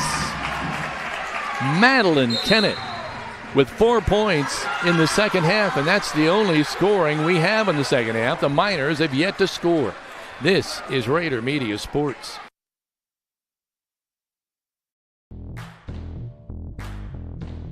We use our sportsmen for everything around our property. Like plowing snow all winter. We can't wait to put it to work. Since 1973, Linton Cycle Sales. We take pride in our funeral homes and value the friendships we've made for over 100 years. It's those friendships that make us work hard to be the best. You have my personal guarantee that we will always strive to earn your trust.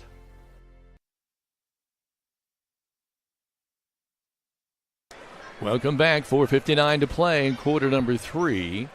Which Kevin, brought to you by Key Associates of Linton, 29-20, Linton leading Shakamak. This side of the stands is pretty full, the Linton side, and really Shakamak's side is getting pretty full up as well. Olivia McKee to Addie on the right side.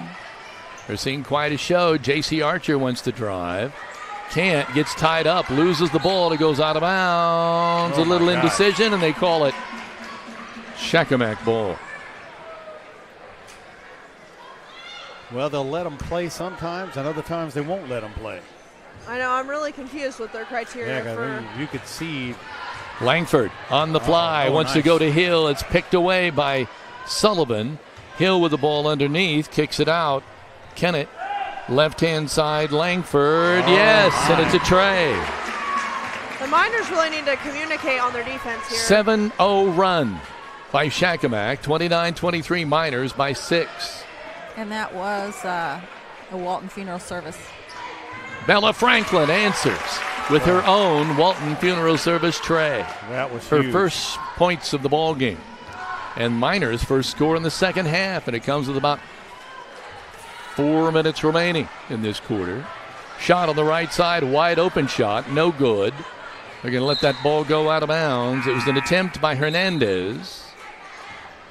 And it was close, but it just would not fall. Sam coming in. They're going to get Sullivan out with that foul trouble. Third foul, yeah. Let her sit maybe this last 3:55, but they need her kind of leadership at that point. Sam bringing it across the timeline. Aaliyah can do a good job ball handling. She can over on the right side. She eyes it, doesn't pull the trigger though. Bella Franklin, no good.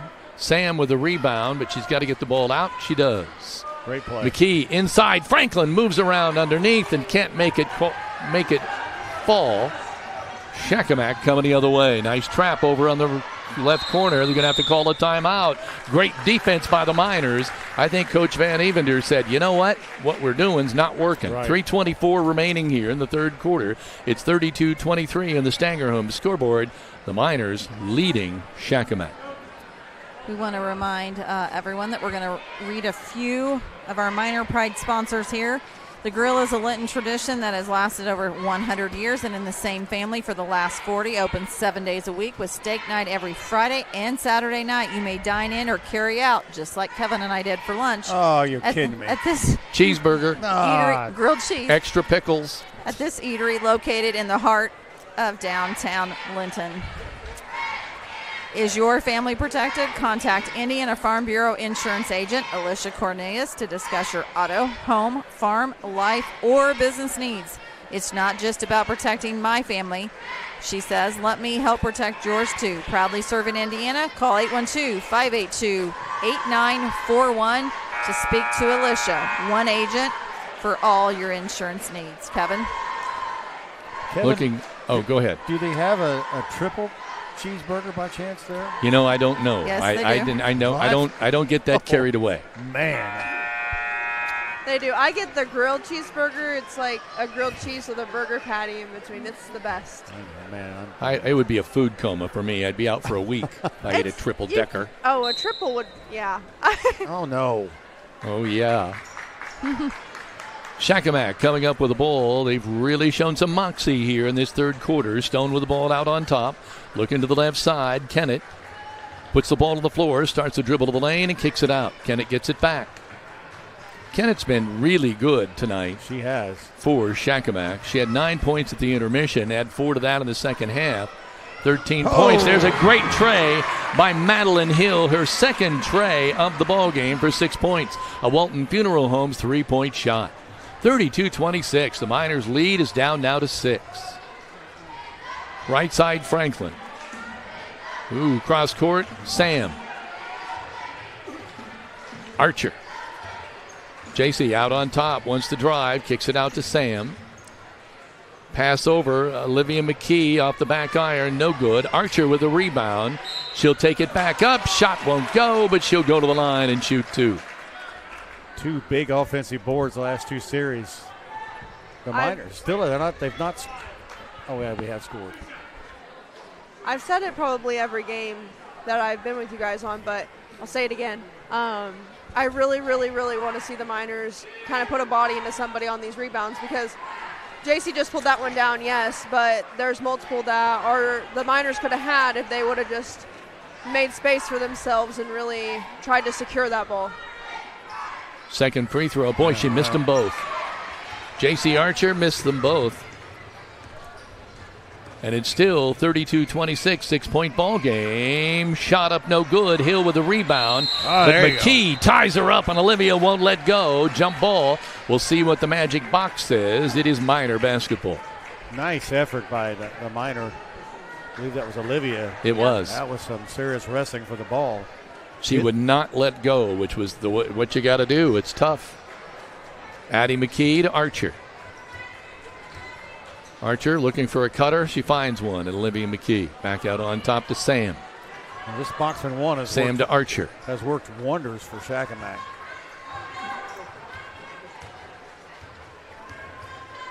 I don't know if the broadcast can hear, but you can hear Shakamak talking on defense. Olivia McKee's shot no good. I think that's something that the Miners need to do. Shakamak off and running, maybe a little too fast. They lose the ball. Stone coming around with it. A right-hand side tray on the way, and it's good by guess who? Madeline Kennett. 16 points for Kennett. That's a Walton Funeral 3-point shot. Shot by Sam is off no good from the baseline. 32-29. Coast to coast. Shot blocked by Archer. And now when the ball comes down, it lands on the player out of bounds. So whose ball is it?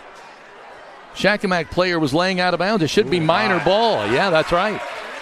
That hardly ever happens. But Archer blocked the ball, and it went right down on a Shakamak ball player who was laying out of bounds. And there was a lot of contact going up on that as well. Addie McKee coming down with the ball. It's about the first time she's been able to touch it in the second half. If you're just joining us, she had 6 threes in the first half. We believe the school record is 8. Oh, I thought she was going to pull the trigger there, but she did not. Great job defensively by Langford. Out on top to Sam. Right side, Franklin. Bella driving. She's being pushed. What do they call? They call a body. Kind of getting bodied up, running on the baseline there, and she ran out of territory. And they could have called her out, or they could have called the foul, and they elected to call the foul. Second foul on Kennett. They can't afford to have her in foul trouble. I got her with 18. Well, if she has only 2, she's all right. Yeah. Sam with the ball. Olivia missed JC wide open in the corner there on that inbound. Looking on the right side to Sam. Olivia, bounce pass into Bella. Goes to Archer. Archer takes it right to the cup. Shot no good. Sam hustles for the rebound, but now she's trapped. Dribbles out of it, gets it to Olivia McKee, back to Addie. See, those things don't show up on the scorecard. Archer wide open for the baseline. Shot up no good. Franklin with a hustle. Oh, a reverse layup by Bella Franklin. 5 for Bella. Well, that's just what you were talking about, Brynn. 34-29 on the Stanger Homes scoreboard. That's a lot like the JV game we saw last night. Exactly. Where it was one-sided for a while, but then the other team came back. Shakamak showing real fire here. Shot up off the glass, no good. Rebound by Hill, and she puts it right back in. 8 points for Madeline Hill.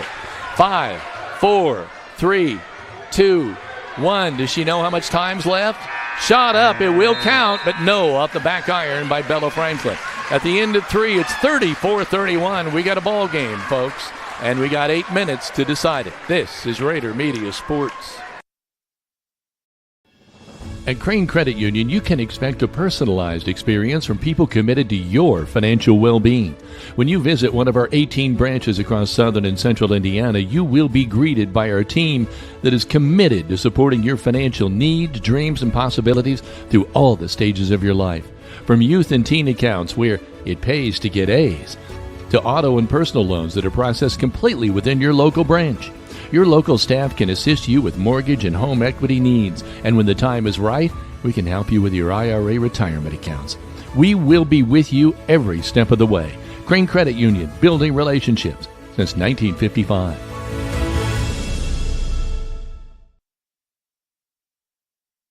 Welcome back. Big D has a chilling stat. Sorry, Heather, go ahead. The Miners start is so strong, 66% first quarter, 57 a second. Down to 16.7 on that third quarter. Wow, 67 down to 16%. 11% in the third. Transversely, Shakamak shot 75% from the three-pointer and 50% from the field. That'll make a difference, Heather. I was just going to say that I was enjoying watching the Shakamak cheer squad with the little mini Shakamak Lakers. So great job performance by all of them. Shakamak will inbound the ball from the side. Stone, Lainey Stone with the ball. Gets it to Aubrey Langford. Back to Stone. 7 minutes, 50 seconds remaining here in this ball game. This fourth and final quarter brought to you by Key Associates of Linton. Nice poke away. Here the ball, jump ball on the floor there. Oh, Linton's going to get it. And it'll belong to Linton. I will say Madeline Kennett plays very, very hard. Every single play, she is always giving it her all. And 16 in the game so far, Kennett. I think it's very impressive. It is. Well, she kept them in the game the first half, and now the other girls are stepping up as well. Addie McKee with the ball, gets it back to Archer. Number 44, Hill, has really shown out this second half, scoring and defense-wise. She's been a real presence underneath that basket, that's for sure. I agree. Franklin on the left side to Archer. JC wants to go up with it, can't. They sagged on her. Oh, man. Sullivan with a shot up off the glass, no good. Shakamak coming back. They're only trailing by 3. They're going right to the hoop. Guess who? Kennett, a runner, no good, out of bounds. It should belong to the Lakers. It does. Again, Kennett's shooting well. She's 6 of 8 from the field, so that's... Boy, and she can go coast to coast. Yeah. I mean, she is versatile. She can do it all. The Miners have had versatile scoring all year. You know, multiple girls can score. Tonight we're not seeing that at all. Stone with the drive, fouled by Bella Franklin at the cup. She'll shoot 2. Stone with 2 points in this ball game, a shot from the field. They're 4 or 5 from the free throw line. We're 2 of 9. That's 7 points off the boards for the Miners. Stone, shot is good. She will get another one. She can make it a 1-point ball game. What a comeback. Miners on fire in the first half. They can't buy much offense here in the second. 2 shots, 2 free throws for Stone, 34-33. Miners by 1. Olivia McKee gets it to Addie. Addie McKee with 6 threes in the first half, but it's held scoreless in the second half. Bella Franklin wide open. Wants to take it in and draw the foul. See who it's going to be. Is it Kennett or is it Hill? Looks like it's Kennett. Gave it to Kennett. And he's saying before the shot. Well, so how many is that on Kennett? That's 3 on her. 3. And driving the lane, that was a good. Your 3-pointers aren't falling now, so make some action happen. Try to get some of these Lakers in foul trouble, get to the line. Well, it's one of those things where Addie McKee, she doesn't force things. Yeah. But I think they clearly need her offense right now. There's a shot from the tray from the corner, no good. McKee comes up with a rebound. Addie hustling, gets it to Sullivan. She spins to her right, kicks it back out to Addie, to a wide-open Archer. Trey, top of the key. Bingo! J.C. Archer, 7 points now. Gets her Walton Funeral Service 3-point shot. It's a big one, 37-33. 6 minutes to play in the ball game. Straight drive by Stone. Goes right to the well for 2 points. I think the pace is going to start picking up here. Sullivan with the ball. Franklin. Cross court, Archer. J.C. out to Bella. Back to Archer. She was tempted, but no. She is going to take it. Off the back iron, nice, no good. Board. Great board by Olivia McKee. Her 5th point of the night. 39-35 Miners on the Stanger home scoreboard. Out on top to Kennett. Left-hand side to Langford. Move to the left and then back to the right. In the lane, kicks it out. Shot up on the way by Stone. No good. Rebound is pulled down by Addie McKee. Sullivan. Nope. Ball tipped away. Coming the other way is Stone. No. Had a shot underneath the glass, and now Olivia McKee, I think, is fouled. And they're going to whistle the foul, I think, on Barber. Yeah, foul on Barber. Clara Barber picking up the foul. 5:02 to play. 4 on Barber. She's going to come out. Hernandez going to come in. I had the Miners with 7 offensive boards, and I think all of those have been very key to keeping us up by 4 points. Led to a couple of second chance points. It's going to come right down to the wire. Archer. Bounce pass inside. Bella spins, fires, gets the roll. Bella's being more aggressive here in the second half. I like to see her play like this. I do too. I think that's give us some inside presence. 7 points. Boy, she just plays so hard on defense. And I'm always surprised if she's got energy for offense. Shot on the right side, up no good. Franklin with a rebound. It almost makes Bella more of a threat. Exactly. Archer off the glass. It should be an and one. It will be. Boy, Archer skied and got cut at the legs and went down, but she shot the ball off the glass at the time and will step to the line for the 3-point possibility. That's 4 on Kennett. More importantly, that's foul number 4, 4:29 on the clock. Madeline Kennett has been. JC was pretty smart with that one, trying to draw the foul on Kennett there. Free throw up and good. And the Miners have started to battle back now. Archer leading the way. 4:29 to play on the Stanger home scoreboard. 44-35 Miners by 9. This is Raider Media Sports.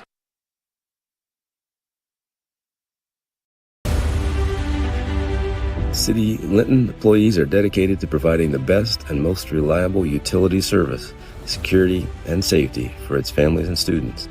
As the new mayor, I agree with the sign, "You'll like Linton."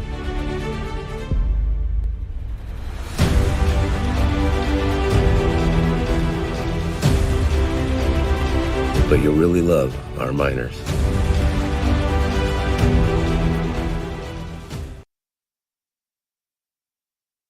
Some see a student preparing for success on an exam. We see a student athlete preparing for success in life. Proud to keep education in front of athletics since 1903.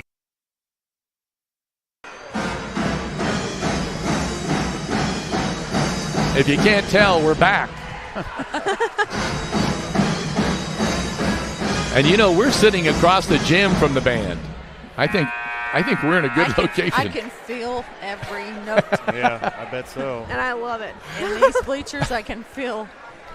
You bandmates. Now, were you in band too? Yeah, I was he plays in 3 a of band. 4 from the band. I was a trumpet player in high school. I played the drums and the piano and the synthesizer and the cymbals and everything in percussion, and you just kind of don't forget that cadence.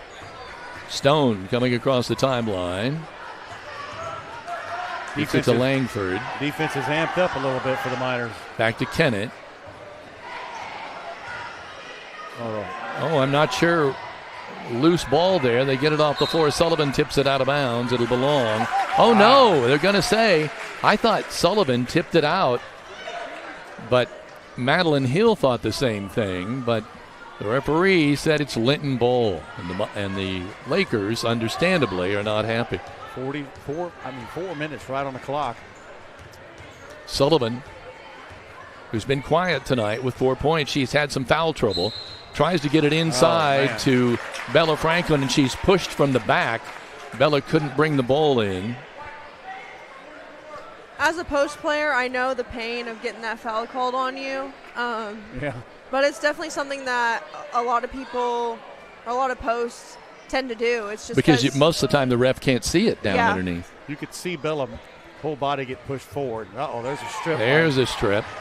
We're coming the other way. Stone with the ball, wants to go coast to coast. Nope, kicks it out. Shot on the way, no good. Long rebound, and she steps. Oh no, traveling. I'm going to say she stepped on the end line, but it was a travel. Some big turnovers by Shakamak. These shots were falling in the third quarter. They're not falling now. Well, the Miners are at 9. They kind of been stuck there a little bit. They kind of need a double-digit cushion, I think, here. One thing the Miners... Sullivan, runner, no good. Rebound, Archer. Go ahead, Brynn. Saying one thing the Miners are doing well is now they're trying to penetrate that paint. Exactly. So now they're getting more looks. And another thing is short with shot. Shakamak's longer shots, the rebounds are going to be longer. Right. That's a great point. And a lot of those have been going right back to the Lakers when they're following their shots. But right now, Madeline Hill is going to the line. She'll have a pair. I think Brynn hit her on the nose. Driving the lane is, A, giving you some shots, but B, they come over to help, and that leaves that backside defender with the board and the easy putback. Shot up, no good. You know, one thing that we heard when we came over here, I came over on, I guess it was Wednesday, to do a media walkthrough, and I took a picture just of the floor, and I got a lot of people talking about this is the first year for the new floor. Hill, it's the second one. It's phenomenal. It looks great. I know that they took a number of pieces from the floor and they sold it kind of as a fundraiser, and it looks tremendous. The sound system in here is tremendous. Archer, no good. Turnaround jumper on the baseline. I do like that they kept the S from the floor and they put it on the wall over there. Yes, they did. Kind of reminds me of Assembly Hall a little bit. Yes, it does. Shakamak working the ball around the perimeter. Stone kicks it out. Stone gets the ball back. Drives, has the ball tipped away. Archer coming the other way. Miners with a 3-2 break. Bella Franklin, Olivia McKee, Sullivan with a tray on the way. No good. Rebound. Lanny Stone, coast to coast. Off the glass, no, but she draws the foul, and it's on guess who? Sullivan. That's 4. I believe so. And she's going right to the sideline. Yep. She's not really been able to get on her game. Well, she's just talking to the coach. I thought they were going to pull her out. They are not. There's a free throw on the way by Stone. It's good.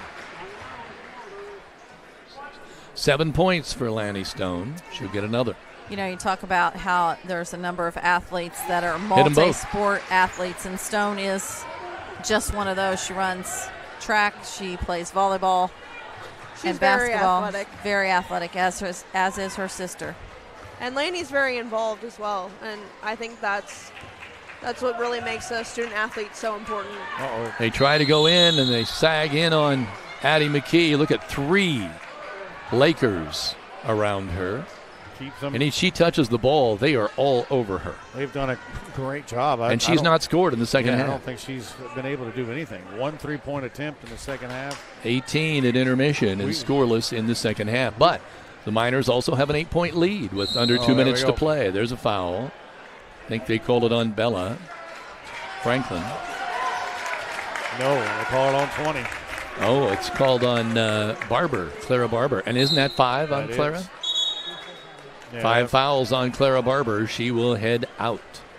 And so I think we've got a timeout with 1:57 to play in the ball game. 46-38. Miners leading by 8 on the Stanger home scoreboard. This is Rader Media Sports. At Violet & Company, we love assisting each of you in all of life's special moments. We are a locally owned floral shop at 69 North Main Street in downtown Linton. Contact us at 812-847-3208 to purchase your arrangement for any special occasion or stop in for that perfect gift. Stay in touch with us on Facebook under Violet & Company for upcoming events and to see our latest creations. We encourage you to live life in full bloom.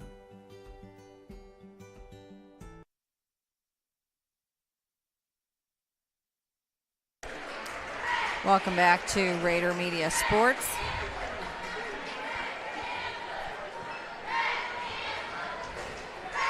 The grill is open 7 days a week with a large menu featuring daily specials. Dine in or carry out your favorites for breakfast, lunch, or dinner.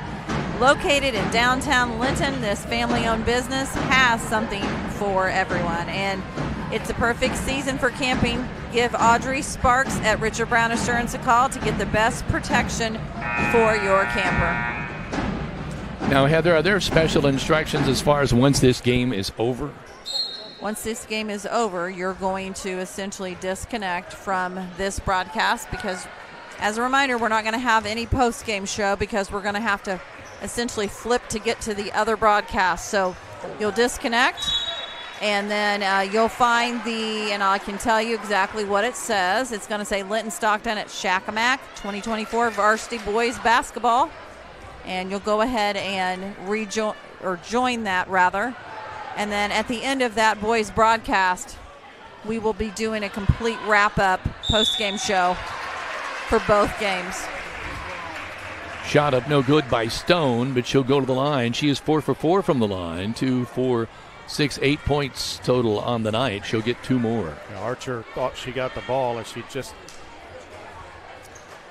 not. That's going to be 3 on her. And Stone is lights out at the free throw line. Yep, she's automatic, isn't she? Big D, you got your stats ready for to wrap up this game pretty quick when we... Oh, that's the glory of the computer. There we go. Her second free throw is good again, so we will have those stats in the post-game show, but as Heather says, we will not be on for long. Olivia McKee will go right to the boys' game. Sullivan driving, cut off, gets it back to Franklin. Franklin spins around and goes to Addie McKee. Back to Sullivan. Looks like they're kind of waiting to get fouled here. Yeah. Go to Franklin. The thing that's so interesting I want to point out is that since Coach Dow was on the Linton coaching staff, he knows all of what Coach Van Dievender's wanting to do. He also would probably know who to foul, you would think. And vice versa for Coach Van Dievender. And it's, you got to think about it, too, that he coached, obviously, his last coaching job at Linton was that of Audrey Sullivan and J.C. Archer, as well as Marley Rimmel that's down there, so Maggie Ballas. So he knows their ins and outs, and he knows what their weaknesses and what their strengths are. So 1:03 to play in this ball game. 46-40. Miners leading by 6. Varsity girls basketball, followed by varsity boys in a special doubleheader on this Friday night. Now it is right now currently 7:19. I've got the broadcast. I keep pushing the boys back to 7:30. So I'm going to kind of watch this pretty close, and we're going to see how quickly we can run down some stats. Big D, you want to go ahead and maybe just summarize really quick some stats? Because well, we can look at the boards. Isabella Francabella with four assists, and she has 3 boards. The big board person has been Archer with 5. And 8 offensive and 10 defensive for the Miners. That's 18. They've had 20. So they've been good under the boards with, as you'd expect, Hill with 5, Stone with 5, Barber with 4. The 2 big offensive weapons have been Addison McKee, obviously right now with 18, and 18 from Madeline Kennett. But Stone has 10 for Shakamak, and Archer has 12 for the Miners to kind of step up. Sullivan coming to the line. Step into the line, right. This will be her first opportunity to score here in the second half. She has 4. She's 0 for 2 from the line. Got the shooter's roll on that one. 5 for Audrey.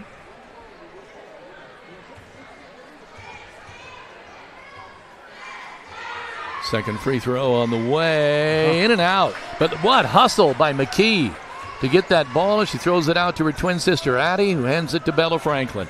Another possession for the Miners. Archer. They got to figure out who they want to foul here with 50 seconds remaining in the ball game. Miners leading 47-40 on the Stanger home scoreboard. Sullivan trapped. Gets it to Franklin. There. Oh, she's bailed out because that ball hit on over the half-court line. But they say she was fouled, and will Bella go to the line? Looks like it. That's probably the only, 4 of 12 shooting from free throw is going to be something that could cost them in a close contest. Now, they seem like they hit a lot of those. They have shot pretty much really well from the line this year. Oh, that one will not fall. I'm jinxing them. Bella will get another one. She has 7 points on the night.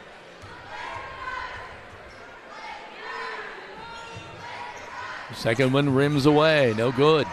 We're coming the other way. It's Kennett. Can't go coast to coast. Franklin's going right with her. The ball, loose ball. I think it might have been kicked, but I couldn't tell. Looked like it. Franklin coming the other way, and I think she thought she got her hair grabbed there. No, I think Bella just made a face because she just got smacked in the back by 2 fully open hands by Hill. So Bella Franklin will go to the line. She's right back where she was. 0 for 2 from the line. 28 ticks remaining in the ball game, 47-40. And they cannot hit a free throw. She'll get another one. 7 points is still doable in 28 seconds. There's a nice one with 8 for Bella. 48-40. 25 seconds remaining. She's got to shoot it. Kennett, no good. Out of there. Ball goes out of bounds. What are they going to say? It's going to belong to the Miners. Boy, it's turned into a hard-fought game in this second half. It has been physical all game long. A lot of Addie McKee trying to run up the floor, and she's fouled by Langford, so that will put Addie to the line for the first chance to score here in the second half.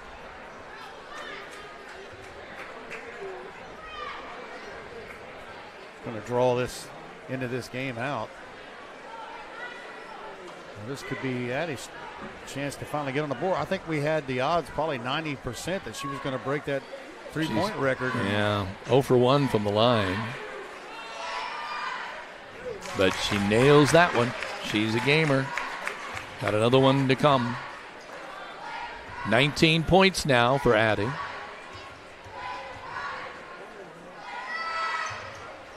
Second one is short. 49-40. 15 seconds remaining in the ball game. Shot up, no good off the back iron. Addie McKee comes up with a rebound. Going to take it across the timeline. 3, 2, 1. The Miner girls will win it 49-40 over the Shakamak Lakers in the first game of a doubleheader. The boys' varsity game is yet to come. So we're going to do real quick stats here. I need about 2 minutes. Big D, you want to start? I'll total these up. I can certainly do so. You want to just do the scoring, or? Yeah, just do that. Okay. I got Addison McKee, obviously, with 19 points for the Miners. She had a lot of that in the first half, 6 of 8 3-point wise. Backing her up is going to be J.C. Archer with 12, 8 from Bella Franklin, 5 from Audrey Sullivan, and 5 from Olivia McKee. That's going to be 49 points for the Miners. Standouts on the board-wise, I think I already ran them down. 5 boards from Archer. Let's go to the scoring for Shakamak, 40 points. They had a 15-point third quarter, got them back in the contest. 18 points from Madeline Kennett. She was 6 of 10 from the field, 4 or 5 from the line. 10 points from Lainey Stone. Other than that, it was 9 from Madeline Hill, number 44, physical on the inside, and 3 points from Aubrey Langford. Just 4 Lakers are going to score. And board-wise, again, 6 from Kennett. And really, that's about as quick I can give you. Miners with 36% from three-pointers, 33 from the free throw, 45 altogether from the field. Shakamak was hurt by a poor start, ended up with 32% shooting, only 25 from the three-point range, 5 of 20, but they were pretty good at the line, 11 to 13 for 65. Miners going to come away with a hard-fought victory.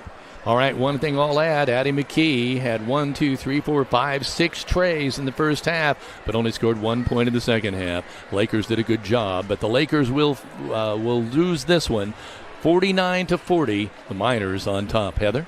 So we're going to go ahead and disconnect from this game. And as a reminder, watch the Indiana High School Athletic Association Champions Network. We'll be right back with boys action. This has been a production of Rader Media Sports.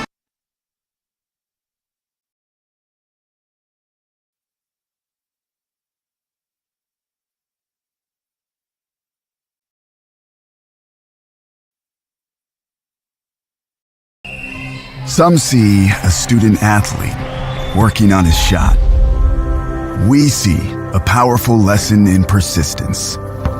Proud to keep education in front of athletics since 1903.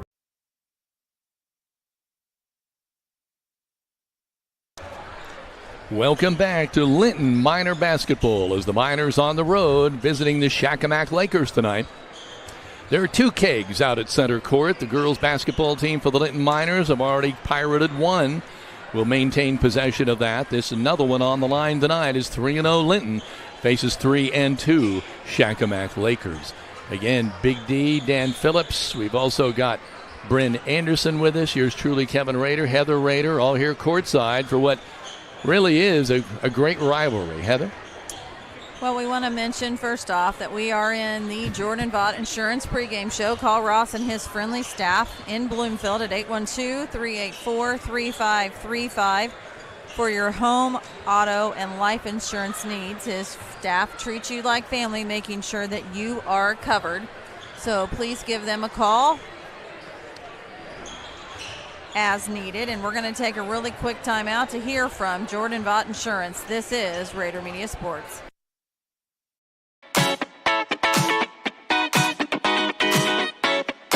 At Jordan & Vaught Insurance Agency, you don't pay extra for the over 80 years of combined experience that will be available to you when dealing with questions about your auto, home, farm, life, or Medicare supplements. They're always there to help from 8:30 to 5 p.m. on weekdays at 123 South Franklin Street, the very same Bloomfield location since 1972. You may not realize the value of experience until you need it the most. Call Jordan & Vaught Insurance, your friends with experience, at 812-384-3535.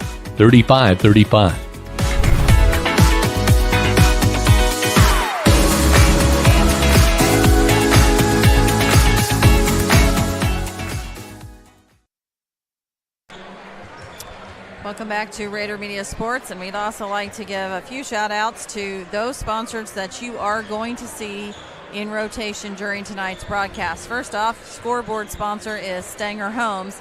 Call Michelle Stanger at 812-219-2307 because she says buyers have more motivation to buy before the end of the year with tax break implications. So don't wait. Call her today. Also, you're going to hear in a little bit our starting lineup sponsored by Klusner Construction. So whether it is a remodel or a new construction home, you know it'll be done right. First time, every time you choose Tony and his crew of Klusner Constructions. Call Bart Wade and Tony Klusner today. Also, our three-point shot is sponsored by Walton Funeral Service. Todd and Cindy Walton are proud of their funeral home's heritage. They're dedicated to professional and compassionate service, leaving kind memories since 1915. They've been one generation to the next and one family to another, and their families have been there for this community for over a century and look forward to serving for many more years to come. They are your lamp of hope when you need them most. Also, tonight's quarter sponsor is Key Associates of Linton. Call Allie Walton, Mary Beth Geralds, or Audrey Sparks to be there with you every step of the way. When you choose Key Associates to help you either buy a home, sell a home, or if you simply want to downsize for the next chapter of your life. They've been serving Greene and surrounding counties for over 30 years.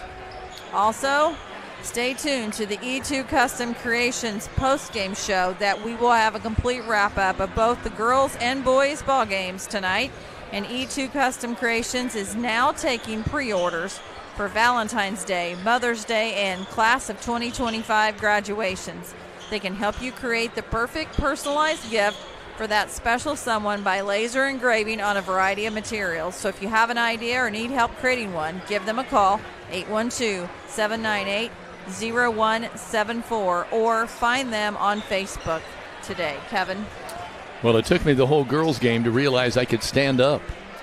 I'm kind of loosening up here a little bit as it's nice, though, the positioning of where we are here. You know, I wasn't sure with IU playing tonight against Notre Dame in the playoffs, college football playoffs, what kind of a crowd we would have. But let me just say, this is a testament to the power of high school rivalries in sports.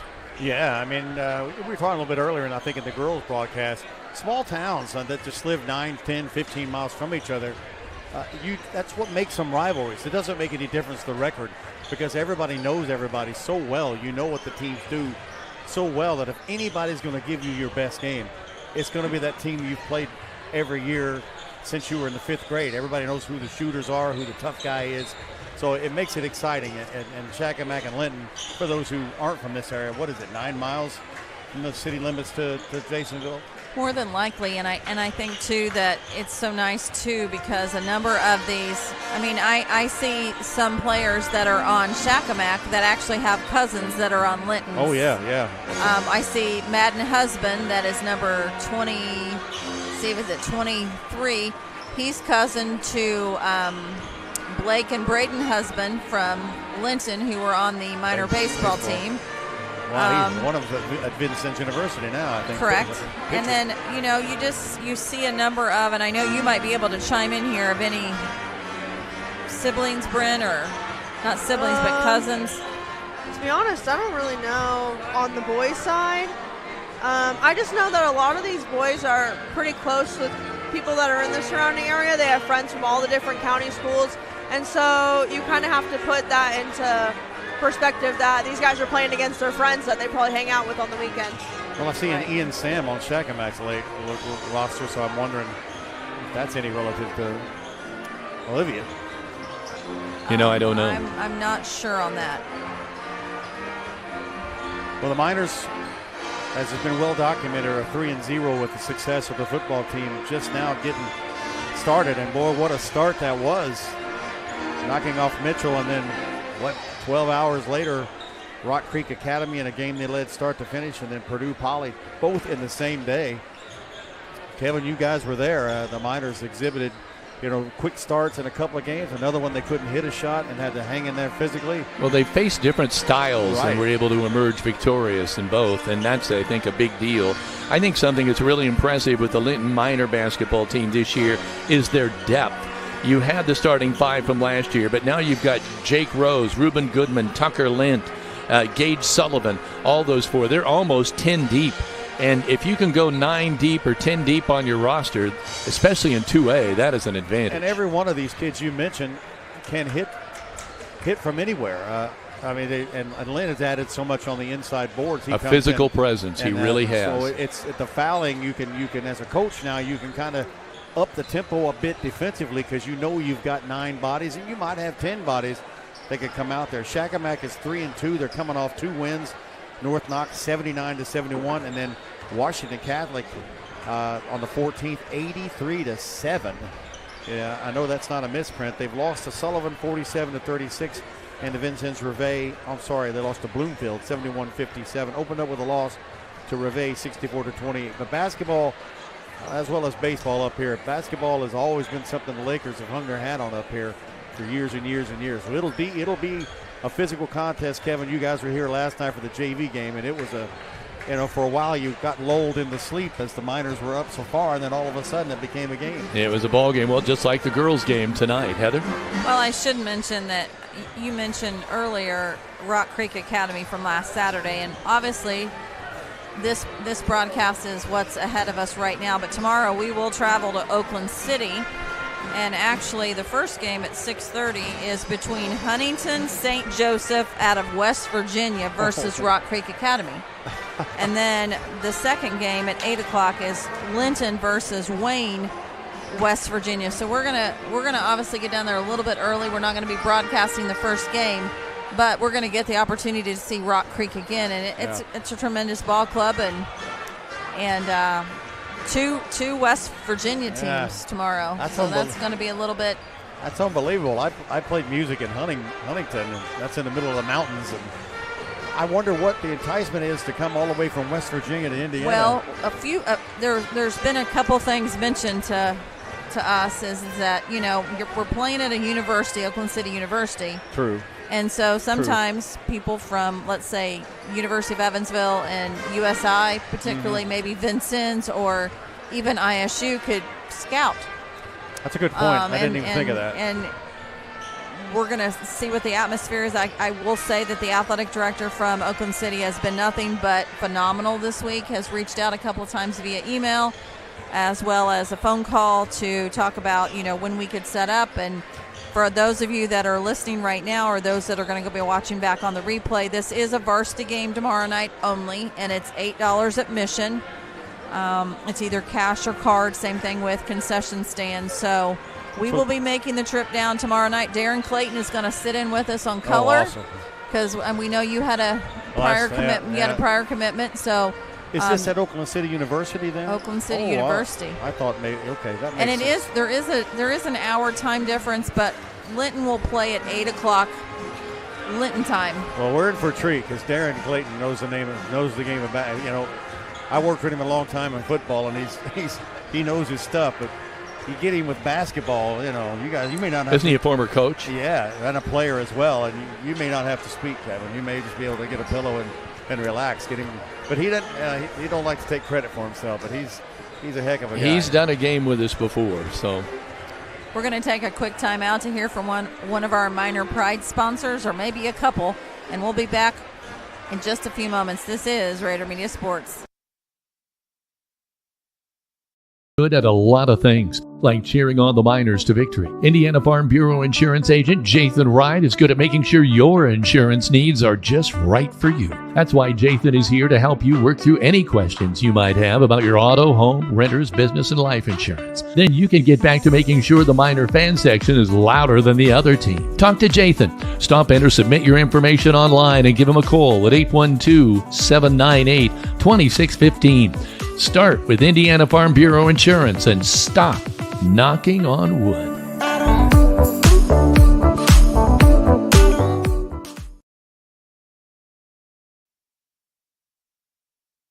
Hello there, I'm Corey Motter with Century 21 Sheets. Are you a first-time home buyer and you just don't know where to start? Perhaps you're looking to downsize and you need a listed property and get top dollar. In any of those situations, you need a professional agent on your side. I have successfully opened doors for clients for over the last 4 years, and it is a complete pleasure of mine to be able to help them end one chapter and begin a new one. Navigating the real estate market can be complex, but with the right guidance, it doesn't have to be. Let me help you understand the housing market, and let's negotiate the best deal. So together, let's open a new door and close it with Corey.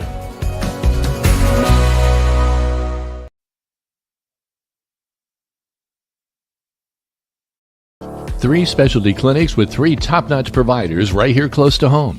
Greene County General Hospital's Team Ortho Foot and Ankle, and Surge Care are the area's go-tos when it comes to your care.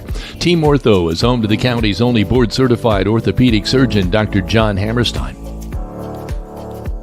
Dr. Matthew Parmenter is a board-certified foot and ankle surgeon with more than 35 years' experience. And board-certified general surgeon Dr. Cam Gabrielson is trained to diagnose a wide range of diseases that may require surgery.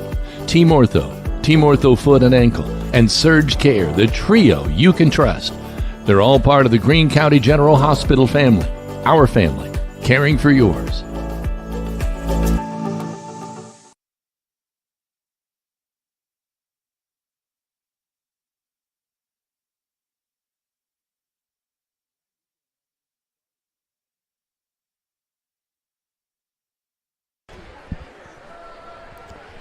Welcome back. We're still just under 5 minutes away now. I didn't move anything. Let me turn it down. There, how's that? That a little better? Still under 5 minutes now before the start of this second ball game, and we're looking at the lineup here, of course, for the Miners. We don't know the starters for Shakamak. We'll have those announcements in the Klusner Construction starting lineups as they're made here to the crowd. But the depth for the Miners this year with Jake Rose, Ruben Goodman, and Tucker Lint. Lint especially has been quite an addition. Yeah, I just saw him out there at the top of the key shooting 3-pointers. That's something he hasn't really had to do. But like you said, having him on the inside now frees Oliver, who would normally at a smaller school have to be inside a little bit. He kind of brings the ball down sometimes. It changes things up with Jackson Miller. Gives you all sorts of threat. We just have a solid lineup of 6'3", 6'4" kids. They just seem to come at you. I'm not sure what the height of anybody from Shakamak is as they come out.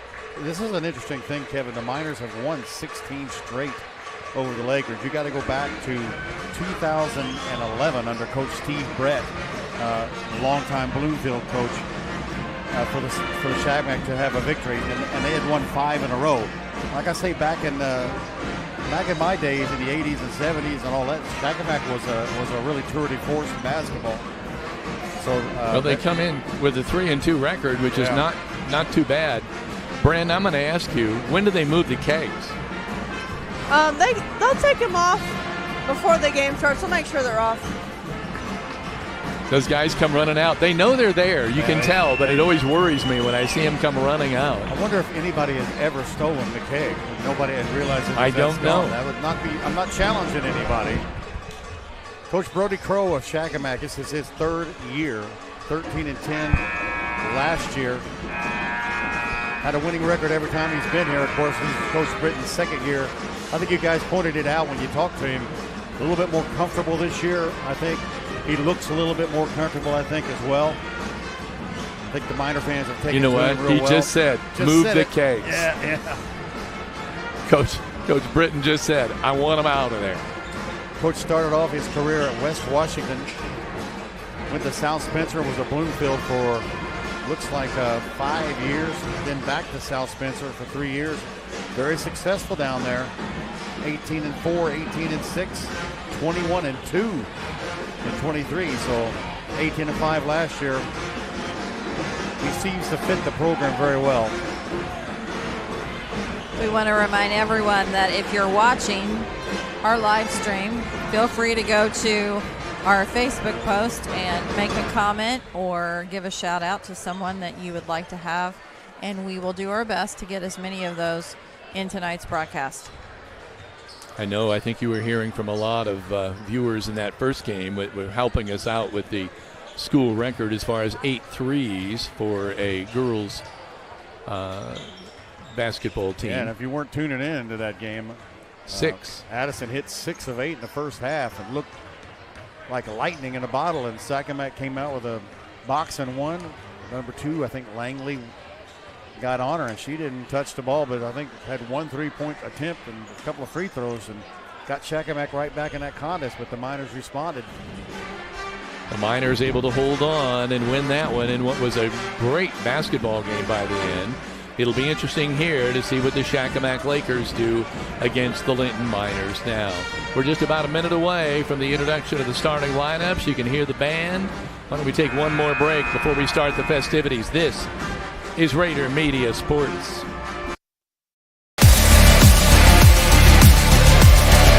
Whether it's the classroom, the field, the stage, or the court, it's time for another production of Rader Media Sports, home of the Miners, on the Champions Network of the IHSAA.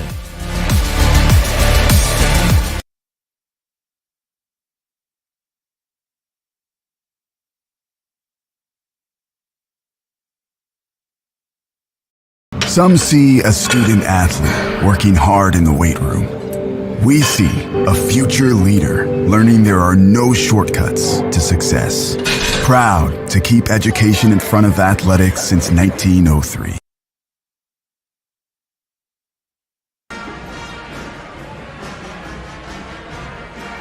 We'll let you listen. We're about ready to hear the buzzer for the first time in the boys' competition tonight.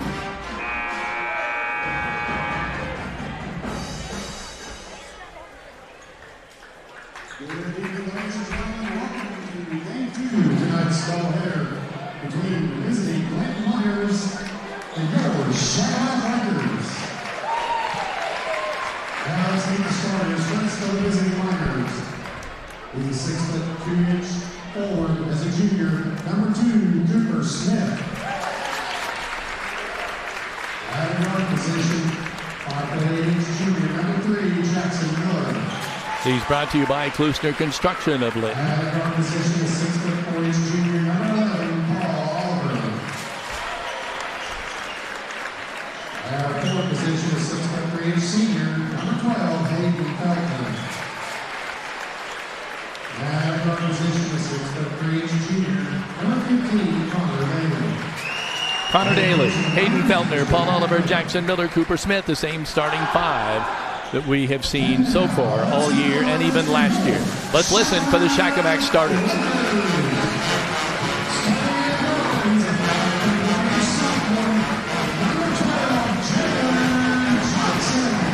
Jalen Thompson, 5'9" sophomore, number 12.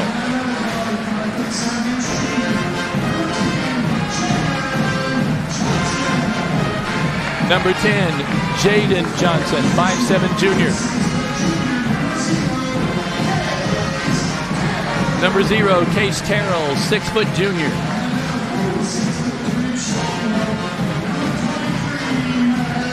Madden Husband, number 23, 6'2" sophomore. And number 34, Lyndon Jenkins, a 6' senior. So we have our starters for tonight's ball game from Shakamak, as the Linton Miners are looking for win number 4, and the Shakamak Lakers are doing the same thing.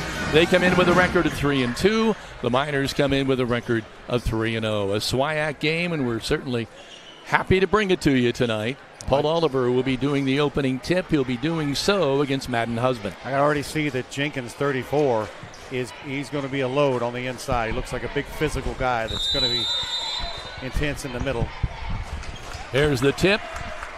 Miners come up with it. Cooper Smith hands it off to Jackson Miller. Miller will walk it up across the timeline on this brand new floor this year at Shakamak. This quarter is sponsored by Key Associates of Linton. Oliver, left side Feltner. Oliver. See, now one thing difference you notice with the offense right away is that Paul Oliver is doing the dishing. Jackson Miller now with it on the right side. Oliver, left side. Daly, a runner on the lane, no good. Tip, no good. Rebound pulled down by Husband. Shakamak with the ball. Husband looks very athletic already. Kind of skied up above to get that. Working it on the left side now. Try to go inside. There's a little shot in the lane, and it's up and good by Jaden Johnson. Shakamak jumps out on top 2-0. They're starting in a zone. I'm trying to see. It looks like a 1-2-2. Cross. Oliver goes up with it. He's stripped. Feltner goes back to Connor Daly. Oliver takes the tray instead. You won't let me shoot it inside? I'll take the Walton Funeral Service three-pointer. 3 for Paul Oliver. Miners jump out to a 3-2 lead. Just underway on the Stanger scoreboard. Brynn Annderson, Big D, Dan Phillips, Heather Rader, yours truly, Kevin Rader. All courtside, ready to bring you this ball game. Husband spins in the lane. Shot up, no good. It's blocked by Daly. And he's coming the other way. Ball with the left hand. Cooper Smith. Underneath. Feltner, basket. What an assist by Cooper Smith. That was such a good look. You really have to be able to read the floor well, and he just showed that he could do that. So that's exactly right. Bringing the ball up. Jaden Johnson goes up to Case Terrell. Now they go to inside off the glass. No good by Jenkins, who tried to go up against Paul Oliver, and he found the going to be tough. Left side, Connor Daly, Trey on the way. No good off the back iron. Rebound is pulled out of there by Shakamak, and the Miners will collect a foul. I believe it's going to be on Feltner. It will be.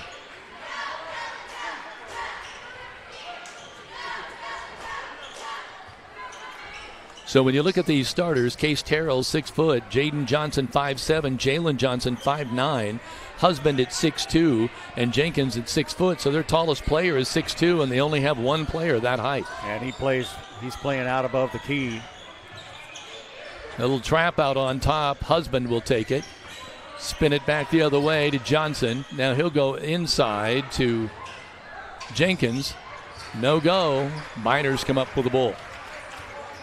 And Jenkins has gone inside a couple times and been thwarted. Jackson Miller eyeing the situation. He's got Connor Daly on the right, but he's gravitating to the left. Now he's got Daly. Right side to Feltner. Back to Daly. Miller, Oliver from the corner. Daly.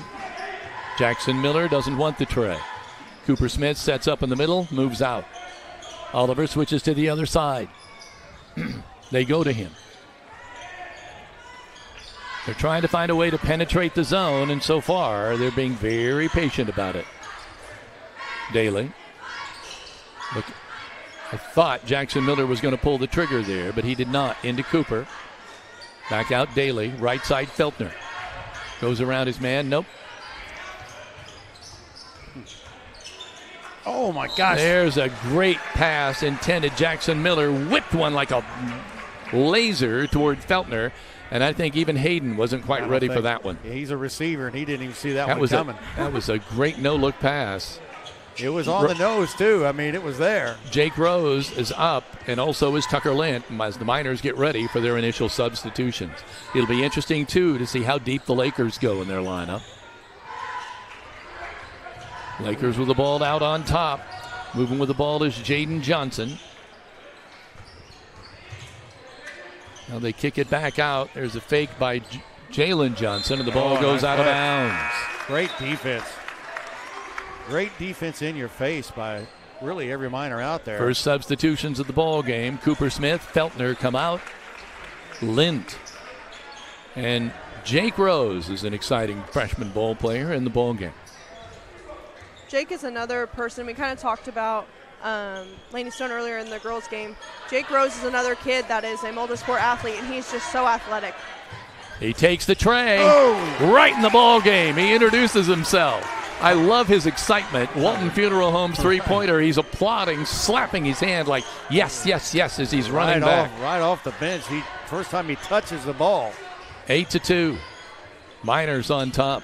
And, I mean, he's just a freshman, and he's playing with this much intensity already. Yeah. I mean, not even a full minute in the game.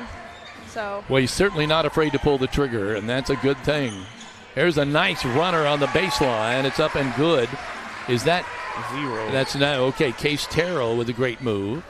8-4 Miners. 2:50 to play in the first quarter.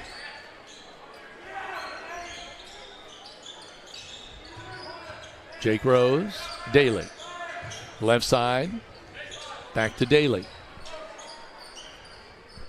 Jackson Miller to Daly. Jake Rose again pulls the trigger off the back iron. No good. Lint knocks the ball around, and Oliver comes up with it, and he's going to be too powerful that low. 2 points for Paul Oliver, 5 for the big fella. And there's an interception by Jackson Miller. We're coming the other way with numbers.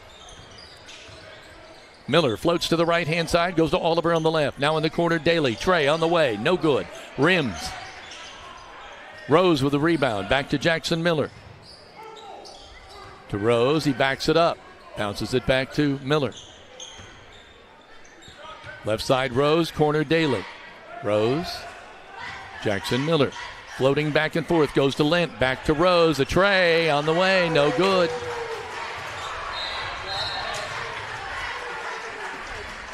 Jake picks up a foul on the defense there. Coach has a word of advice for him.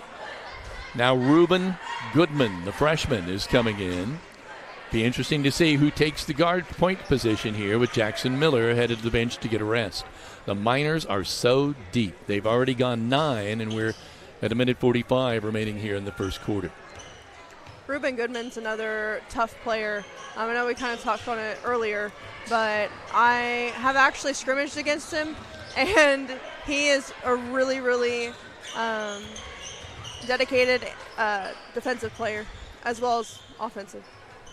They fake the tray. Want to spin. Can't have anything to do with that. They're finding the going tough in there. Stripped of the ball on the drive. Jake Rose. They're going to give Jake the foul, or is that going to be on Lint? I think Lint got him with the body because Rose got nothing but the ball, yeah. Yeah, it's 40. Tucker Lint drawing his first foul. 1:19 to play, 10-4. Miners inbound. The Lakers inbound. Jenkins gets it to Johnson. Shot blocked. Oliver coming the other way, coast to coast, goes around everybody and puts it in. Wow. 7 for Paul Oliver. Going on the left-hand side, Jenkins wants to dance around Lint, and he finds that's not going to work out, but they're going to bail him out and say that he was fouled. 2 quick fouls on Lint. Jenkins is 6 foot. He's working in territory of 6'3" and 6'4". That's just somebody's got to do it for your team, and he's the guy that's got to do it. Every time he gets it, there's 2 Miners on him, and he's got kind of a fullback body. Jenkins free throw, up and good. He will get another one. Cooper Smith coming back in, Lint coming out.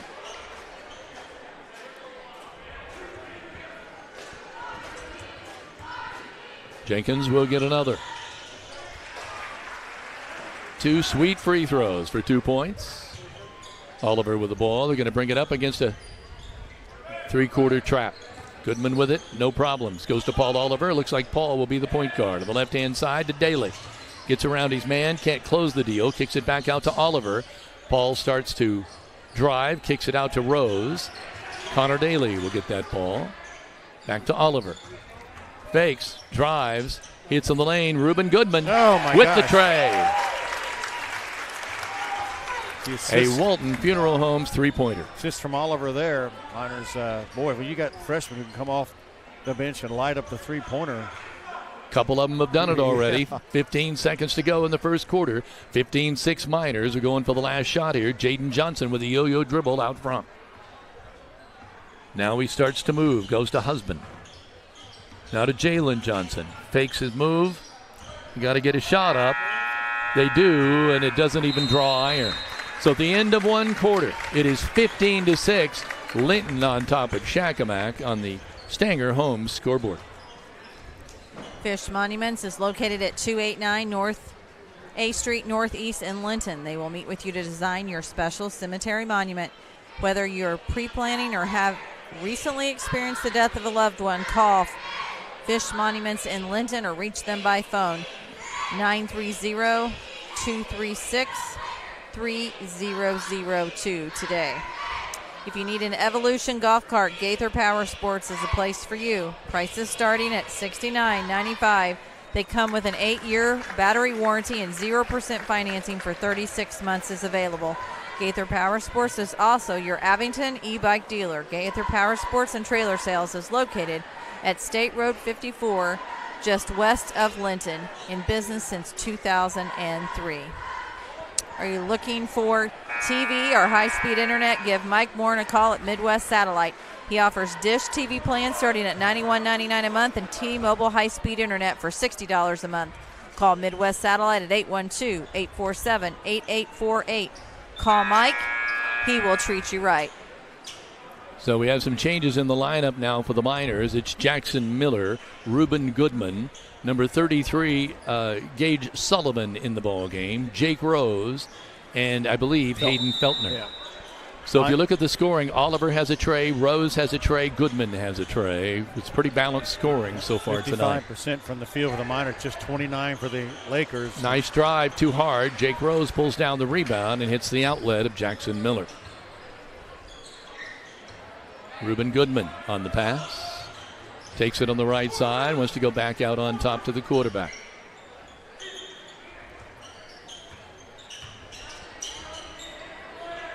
Sullivan with the ball on the left-hand side. Ooh. He can shoot the eyes out of it. Goodman with the ball in the lane. Skies gets decked. No call. I think they might have been trying to draw an offensive foul. There's a shot that's blocked by Sullivan. But it'll stay with Shakamak. Well, Shakamak is clearly undersized, and they're getting a lot of their shots blocked. Yeah, that's 4 of them. Johnson inbounds the ball. They're trying to get it to their quarterback, Jaden Johnson. Those two are brothers. There's a strong move to the hoop, a little too strong by Lyndon Jenkins. Miller bringing the ball up. Jenkins off to a tough start, 0 for 4. Sullivan. Miller. Rose. Sullivan.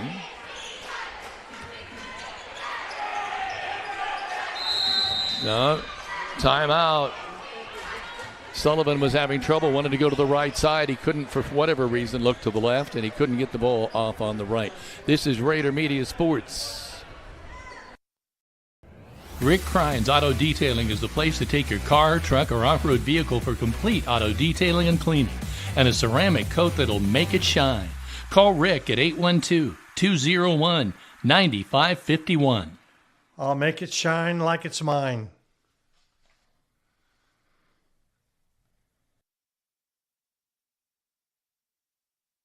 Correll's LP Gas has quite a story to tell. A locally owned operation for 78 years, offering residential and agricultural propane in 6 counties. They also fill camper, motorhome, and gas grill cylinders. So we have Paul Oliver, Hayden Feltner, Connor Daly, Jackson Miller, and Gage Sullivan in the ball game right now. 6'3" junior who can pull the trigger. Oliver pivots to the left and, in the lane. He was going to pass it off at the last minute, but he couldn't get that done. So I don't know that he'll be shooting. Call Brock Annderson Construction for your home repair and building needs. With over 25 years of experience in the construction field, he strives to have you come home to quality. Call Brock at 812-798-5583. And he says, go Miners. Hi, Dad. Does it get any better than that? No, Get to read your dad's ad. That is fantastic. Oliver goes inside Daly. Spins, jumper off the glass, no go. Feltner tries to crash the boards, but Shakamak will come up with it. Jaden Johnson has that pass stolen by Jackson Miller. Miller, no-look pass to Oliver. Wow! 9 points for Paul Oliver, but a wonderful assist by Jackson Miller. I talked a lot in the girls' game about teamwork. There he goes, and picking the pocket dynamic. again. And these boys just read each other. They can feel each other on the court. I mean, his no-show pass just showed that. Gage Sullivan. Now Jackson Miller with the ball. Spins in the lane. Runner off the glass. No good. Rebound Connor Daly, but we got a foul and against the Miners. Looks like it'll be on Sullivan, 33. Number 21, Fiskus. Dalton Fiskus came into the game on that break for the Shakamak Lakers. Cooper Smith coming back in the ball game. So to have this depth to be able to move these guys in and out. So right now, Jake Rose has been in the game. Goodman, Lint, Gage Sullivan. Yeah, they've gone nine deep already. And we're not even almost halfway through the first half. 17-6 Miners by 11. Jenkins with the ball, wants to drive. Now he needs somewhere to go with the ball. Shot over on the left side. It looked good, but it just would not fall for Jalen Johnson. Smith on the board. Jackson Miller. Bounce pass to Feltner. Cooper Smith, top of the free throw line, had it blocked. Jenkins got a piece of that. We're coming back the other way. Jalen Johnson hands off to Dalton Fiskus, who's now in the ball game.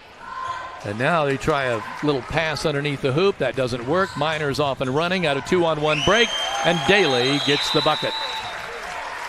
Connor Daly, the 6'3 junior, brings a timeout to the court. 4:44 to play in this first half, and it's 19-6 Miners. If you need excavation work, then you need to call Hall's Excavation. They do site work, utilities, septics, and land clearing. They even off-drain camera and cleaning. Call Hall's Excavating in Linton at 812-699-0200. Best of luck to the Linton Miners this season. Vendor Lumber proudly supports our area's student athletes. From building supplies to expert help with your projects, Vendor Lumber has you covered. Everyone at Vendor Lumber in Linton is rooting for the Miners. Thank you. Brynn Annderson, we're so proud of you. It's fun to have you back. Getting her intensive speaking out of her. This should apply for something college-wise, shouldn't it? I already took speech. I don't need to worry about it anymore. I was going to say, I can't imagine you having any trouble with public speaking at all. No. The first time she sat in with us, it was like she'd been doing it all her life. That's why she's back with us. We love You having can ask my mom. I don't stop talking, so. Is that right? She's probably proud that I'm doing something like this. My talking actually does something. How's that going to work in pharmacy? You'll be a busy girl. Well, you got to talk a lot in pharmacy. You do. You got to counsel lots of patients. I can do it. I believe you can. I believe you can do whatever you want. I may need to seek your counsel on some of my medicines. Oh. Well, let's give her a few years. All right, I better let you get some more education. Yeah. 4:40 now remaining in the first half. 19-6 Miners, but Shakamak coming away with a basketball. Going to get across the timeline. Jaden Johnson back to Jalen. Now back to Jaden. That's going to drive me. I have to keep track of that.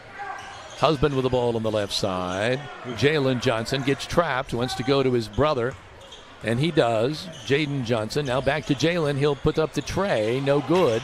Rebound pulled down by Daly. Husband thought he had it, and he was cut off. Jackson Miller coming the other way.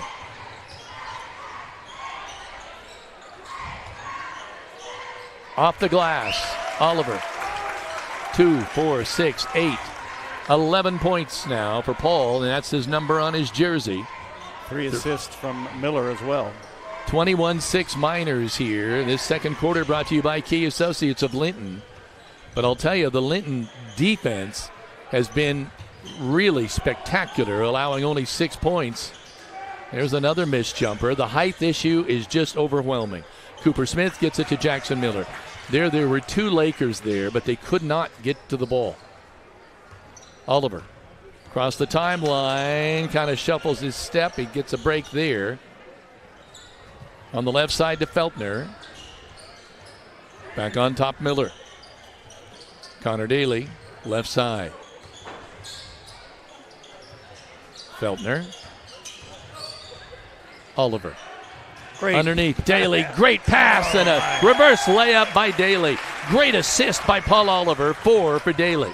That's his second assist, and as Brynn mentioned earlier, it's just syncopation between guys who have played together quite a bit. Well, all the starters that are on the floor right now played as a starting 5 a year ago. And they're back again. Well, Oliver will draw the foul.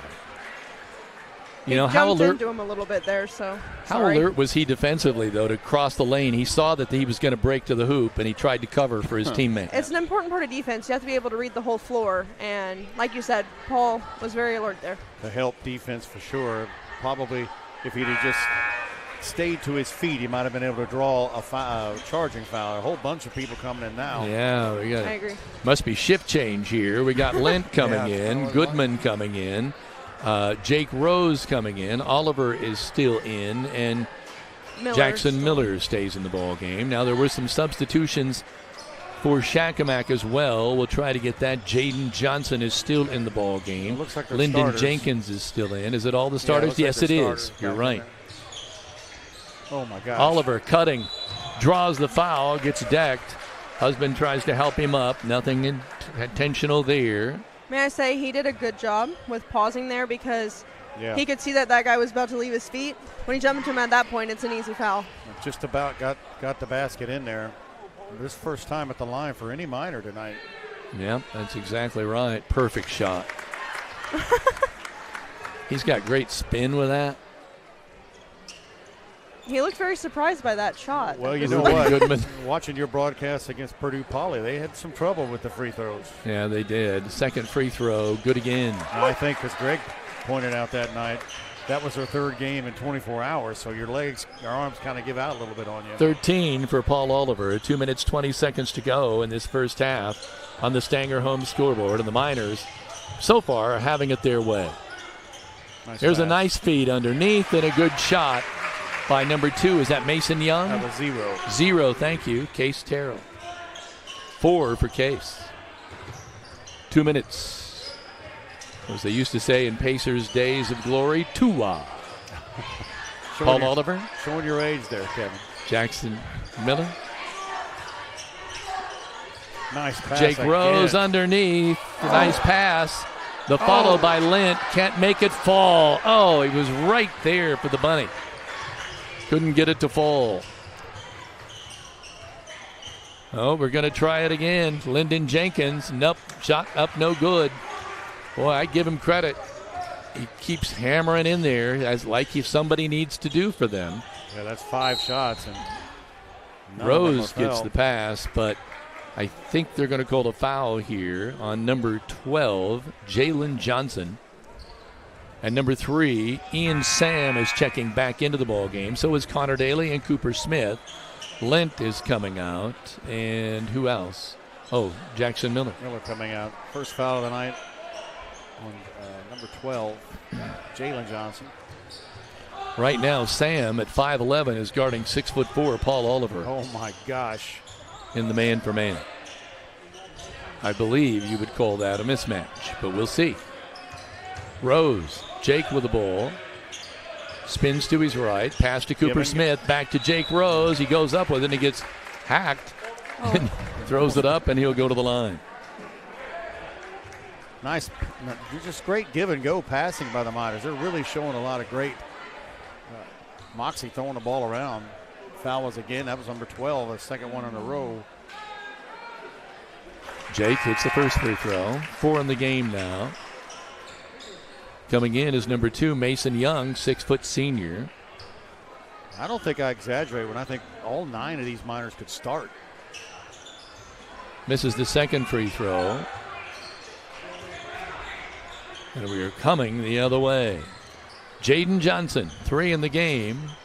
Looking to get it across the timeline, and he does. Connor Daly is greeting him there. I think they might try to kill for one shot. I'm not sure. Sam hands it off to Terrell. Nice move. Now underneath, nice move by Case Terrell. 6 points for Case. He's had a lot more success underneath there than his teammate Lyndon Jenkins has had. Case has done a great job under there. Out on top, Goodman. Rubin, right side, Daly. Underneath, Oliver. Beats his man. There's the mismatch I was talking about, and Paul gets an easy basket. Good identification by the Miners. Good 15 pass. for Paul. Good pass from Daly. 15 seconds now remaining as Shakamak will work for one. Husband to Sam. Gets it back to Johnson. Nice try. Tries to drive in there, and he draws the foul. And takes a deep breath. Jaden Johnson, 5'7" junior, be stepping to the line. Won't he? Wasn't he in the active shooting? I thought he was. I guess they're going to say beforehand. That was I guess so. That was on Oliver. That's his second foul. 3.8. They're going to pull Paul out to make sure he doesn't get a cheap one right here at the end. Because he didn't know how to take it. Feltner comes in. Guy's coming at him. He's going to go right back at him. Here they get it low. 3, 2, 1. Shot blocked. That's going to be the score at halftime. The Linton Miners take a 28-12 score into the locker room at the intermission on the Stanger home scoreboard. We'll be back with the totals. This is Rader Media Sports.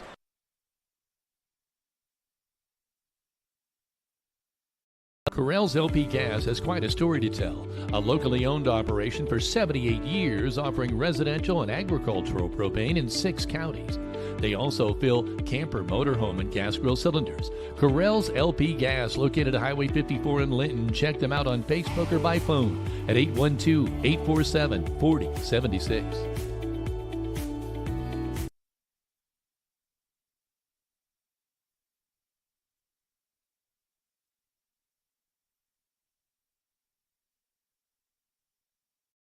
At Violet & Company, we love assisting each of you in all of life's special moments. We are a locally owned floral shop at 69 North Main Street in downtown Linton. Contact us at 812-847-3208 to purchase your arrangement for any special occasion or stop in for that perfect gift. Stay in touch with us on Facebook under Violet & Company for upcoming events and to see our latest creations. We encourage you to live life in full bloom.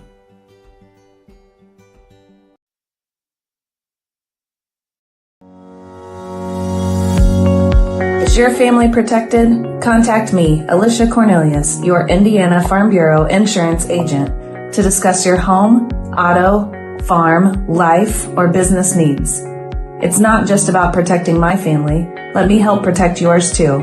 Proudly serving Indiana, call to speak with me, Alicia Cornelius, one agent for all your insurance needs.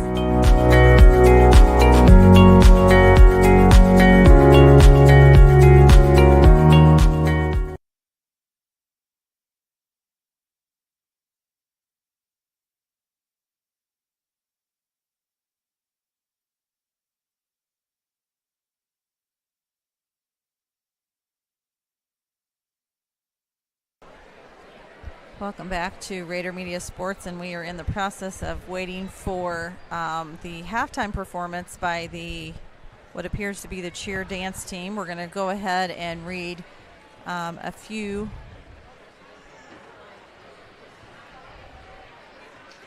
of the sponsor ads, if we can, here for just a moment while we're waiting on that.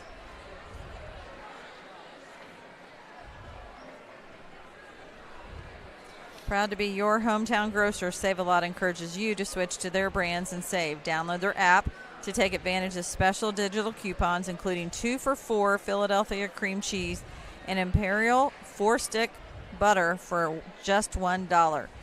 Please remember to shop the dot to save a lot. Also, we have Autumn Trace of Greene County, which is the perfect setting for seniors to call home. Seniors can live as independently as they wish while enjoying as much supportive care as they may request in their daily lives from their 24-hour care staff. Call Jessica and her friendly staff at 812-699-4464 to schedule your tour. Come and find out why so many of your friends and neighbors have already picked Autumn Trace as their choice to age in place. There, I think they got the sound difficulty straightened out.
halftime performance was sponsored by the Shakamak Lakers, and we're going to get back just real quick to a couple of ads before we let Dan take it away with Kevin for some halftime stats.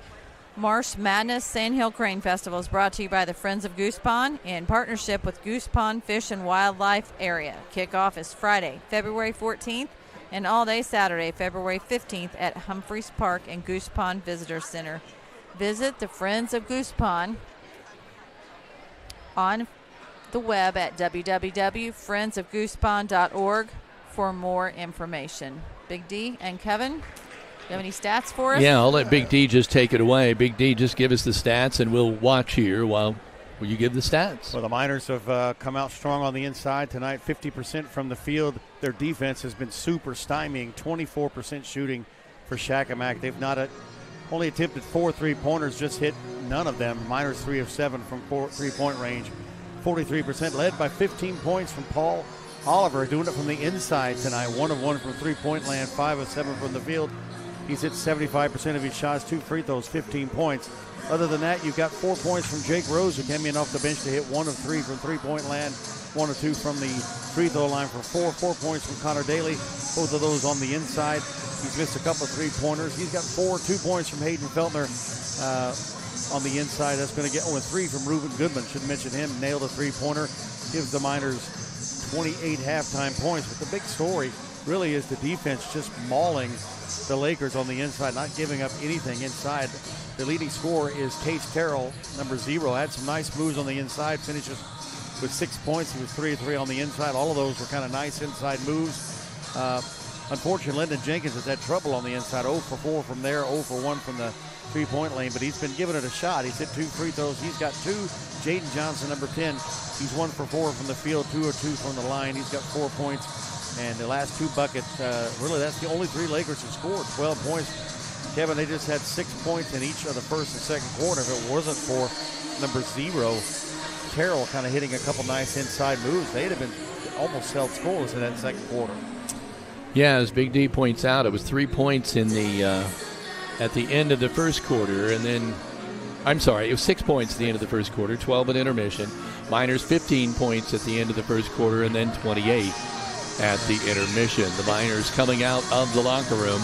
It's been a dominating performance so far. Yeah, but we'll say we've seen a trend of second half changes, and we'll see if that holds court here with this basketball game tonight.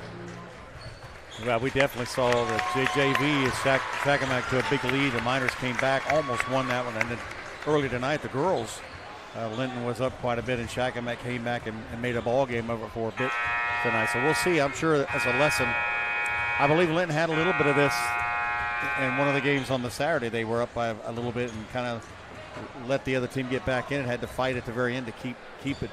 It's just impressive. There are 3 freshmen that are, or 2 freshmen, and Gates Sullivan didn't play last year, and he's getting some action. It's just 9 deep, and there's other guys that could probably come in and do the job as well. So it makes you really feel good, and you can tell foul trouble is not a major thing. I would not want to see necessarily Paul get in foul trouble because he seems to be go-to when it's time to go inside.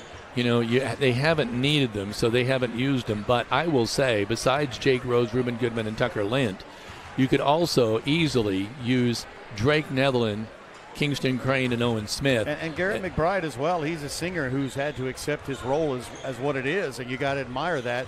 But we saw him last year with the JV handle the ball coming down the court and put up some shots. So I believe if he patiently waits for his chance to get in there, he can make things happen as well. Heather? IU Notre Dame score update. Notre Dame 7, IU zip. 10 minutes into the first quarter. Okay. Those scores are courtesy of my father, so thank you for sending that. IU can't get behind in a game like that very much. Well, I think if weather conditions are what they look like they were going to be, it may not be a high-scoring game. No, that's a Notre Dame type of game, grind it out type. Of course, this day and age in college, I don't know that anybody just grinds it out like they used to. But I got it on record, so I'm sure I want to hear about who wins it. But Brynn, your assessment in that first quarter, first half. Sorry, I'm like zoned in on the band. I think that both teams showed a fight. They were the physicality was there, and you could tell that they were putting the effort in. Miners, really, you can see how they are just feeling the game. We talk about that a lot, and they're just feeling it, and they're just playing. And I think that's what is making this huge difference between them and the Shakamak Lakers is the fact that you can tell they're just in it, and they're just playing the game, no cares at all. And I feel like Shakamak's kind of under that pressure that they need to outperform the Miners. So then there's this extra stress, whereas the Miners are just cool and calm, and they're making these great passes and just doing whatever because they're just feeling it in the moment. I tell you what, you can feel that these guys have played together because the passes are almost, you're not even thinking about. They're like effortless. But keep in mind, you're also seeing Jake Rose, Ruben Goodman, and Tucker Lint participating in this offense, and the flow doesn't change. Yeah. No. That's putting and Gage Sullivan. That's putting in the work. I agree. And I also think when you've got good players around you, it makes you a better player as well. You're learning from these guys. They've been practicing with them, so. And it pushes you to do better exactly. because you have to have this mindset like one day I'm going to take their spot, and I need to be as good or even better than them. Well, and you may need the depth this year. Fouls and injury, you just never know what could happen. Try and hold yourself to a high standard. Jackson Miller bringing it across the timeline. Connor Daly, 28-12 as we just start quarter number 3, brought to you by Key Associates of Linton. Oliver top of the key, right side. Feltner almost has his pocket pick, breaks around the left-hand side, kicks it out to Cooper Smith to Connor Daly. Great stutter step move on Husband. Can't take it to the cup. Gets it back out to the right side to Miller. Jackson, Trey on the way, off the back iron, no good. Daly skies off the glass. 6 points for Connor Daly. Big D's reaction was how high Connor Daly got up to get that rebound. I like that. That was like a fan reaction. Oh, my. Love that. He just kind of glowed. Oh, there we go. Errant pass. Cooper Smith picks it up to Jackson Miller. Feltner all by himself. Gets it in. Hayden Feltner with his 4th point of the night. 32-12 Miners. There's a shot on the left side of Trey. Great shot by Jaden Johnson. His first Walton Funeral Homes 3-pointer of the night. And that makes 7 on the game. Connor Daly.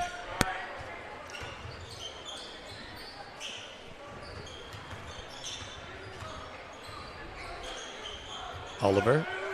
Feltner. Cooper Smith. Daly. Cooper Smith sets the screen. Daly breaks the other way off the glass. They're going to call a foul on Lyndon Jenkins, who tried to take the charge.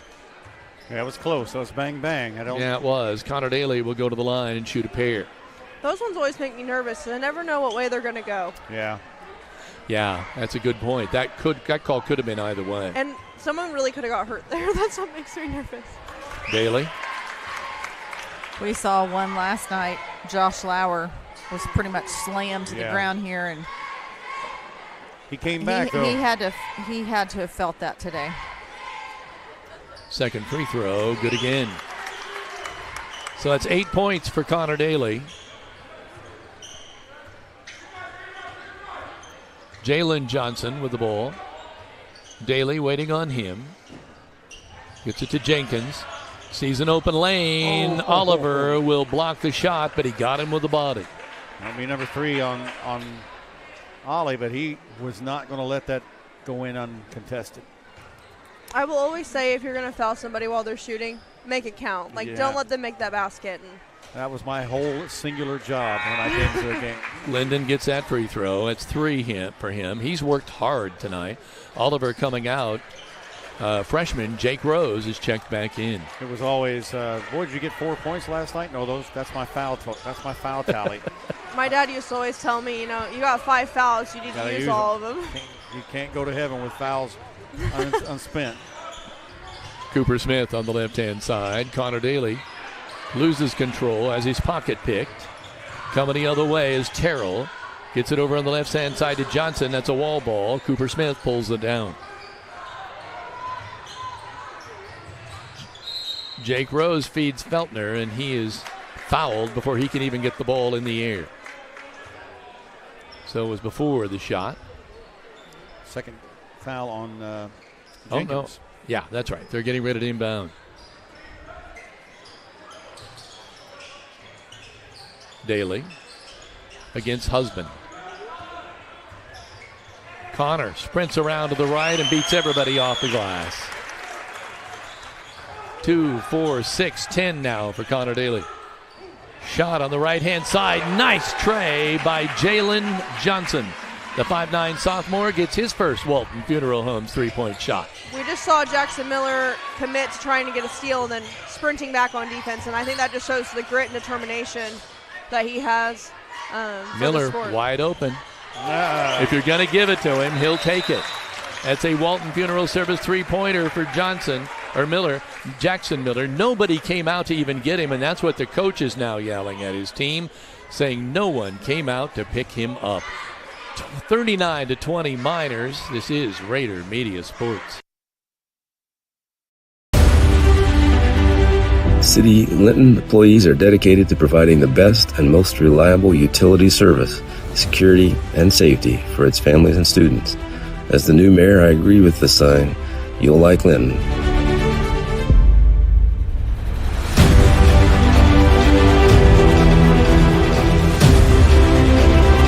But you'll really love our Miners.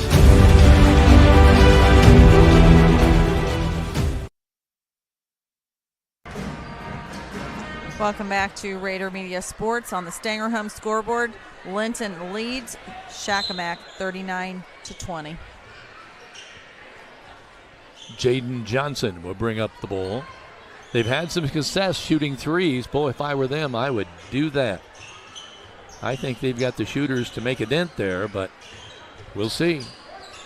Jalen Johnson gets it to Terrell, back to Johnson. Tries to go inside. I don't know why they keep trying to do that.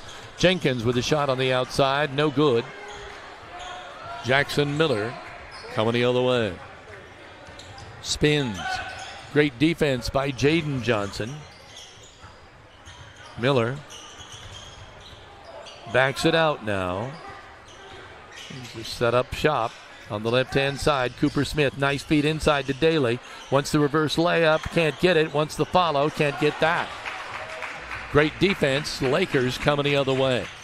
Jalen Johnson. Terrell.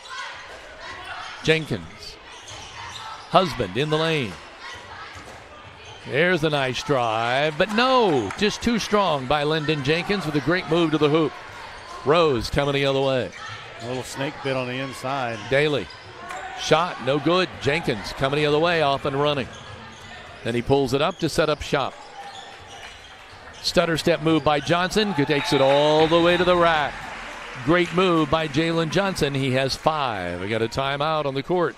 This might be the Linton Miner coach time to yell at somebody. It's 3:49 to play in the game. It is 39-22 Miners.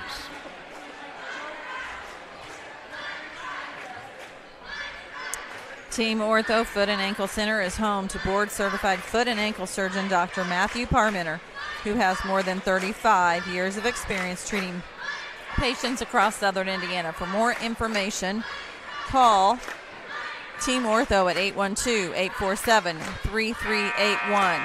Greene County General Hospital, our family, caring for yours. And it's going to be cold this year, so watch out for the ice.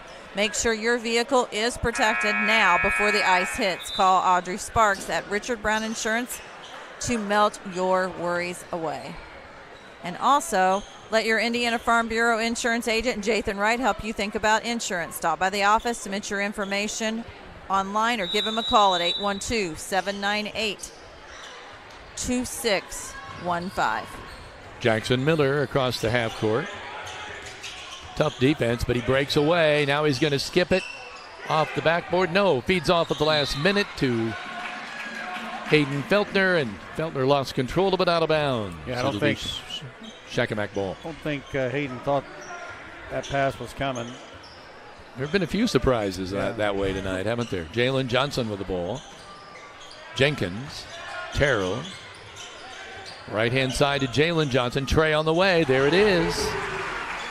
He pulls the trigger. That's his second tray of the second half on the Walton Funeral Service three-pointer, and it's 39-25 with 3:13 to play in the third quarter. Miller.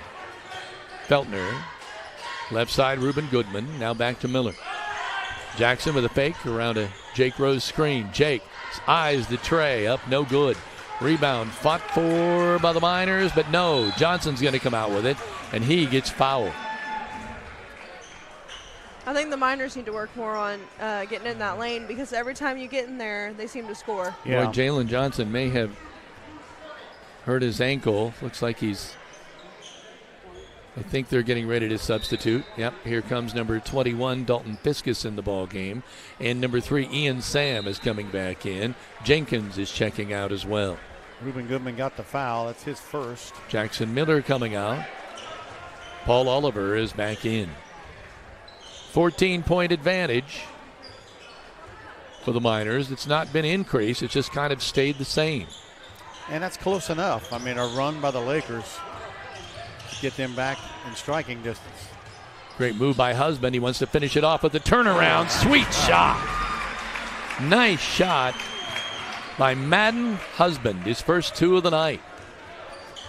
And it's down to 12 points, 39-27. 2:25 to play on the Stanger home scoreboard in the third quarter. Jake Rose, right side. Again, Ian Sam at 5'11" is on Paul Oliver. Goodman backing his man up, but the ball is stripped away by Fiskus, but it should stay with the Miners. Number 22, Leo Miller, is now checking in.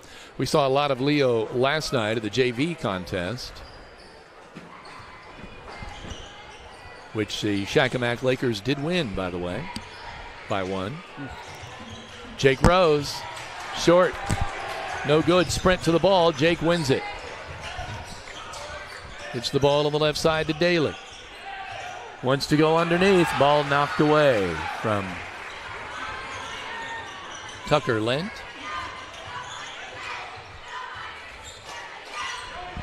Husband with the ball. He had the great turnaround jumper just minutes ago. Sam back to. Oh my gosh. Back to Husband. He takes a tray from. Well, he took that one from Midland. That was way out to the volleyball stripe. He seems to have athletic ability to kind of drive and make things happen. He really does. He's athletic, you can tell. Even the scorer's bench is watching the IU Notre Dame game as well. I can see it here from the. Oh, is that right? Up in our seats. Oliver off the glass. They have their phone propped up against the keg. So. Yep. 17 points for Paul. First 2 points in the second half. 1:10 to go, third quarter, 41-27, Miners by 14. Good defense by Tucker Lent there on the change-off. Well, he wants to Husband kicks it out. Uh-oh. Leo Miller, bounce pass out of there.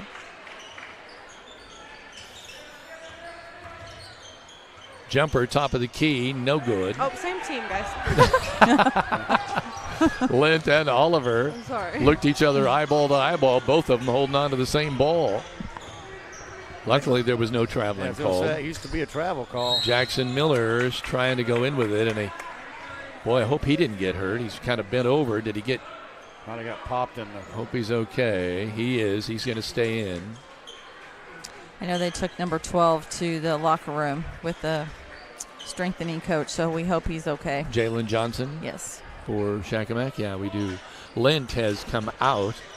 I didn't see who's come in. Oliver tries to do an alley-oop on the inbounds. No success.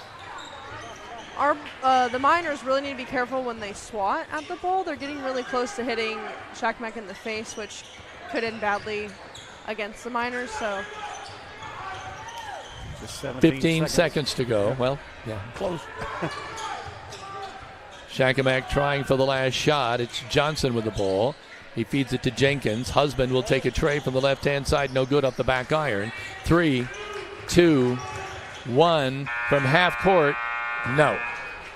So at the end of 3, it's 41-27 Miners on the on the Stanger Homes scoreboard.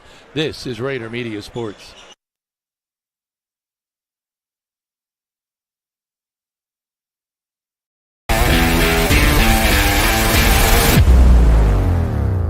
Linton Sporting Goods has an over 20-year tradition of offering Hoosiers the best in sports equipment and apparel.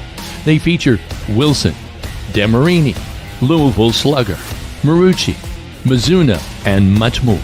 Get ready for any sports season by shopping at Linton Sporting Goods on Highway 54. Where the winners shop.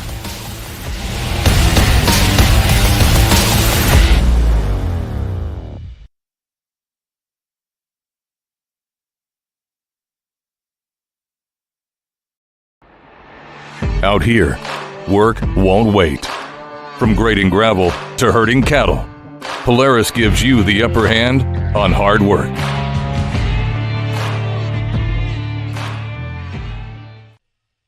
Since 1973, Linton Cycle Sales.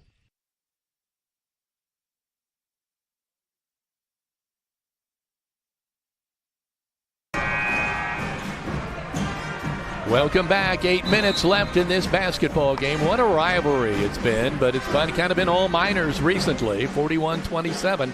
Looks like that trend might continue tonight. Yeah, it's still 14 points. So, a few of these three-pointers fall for Shakamak.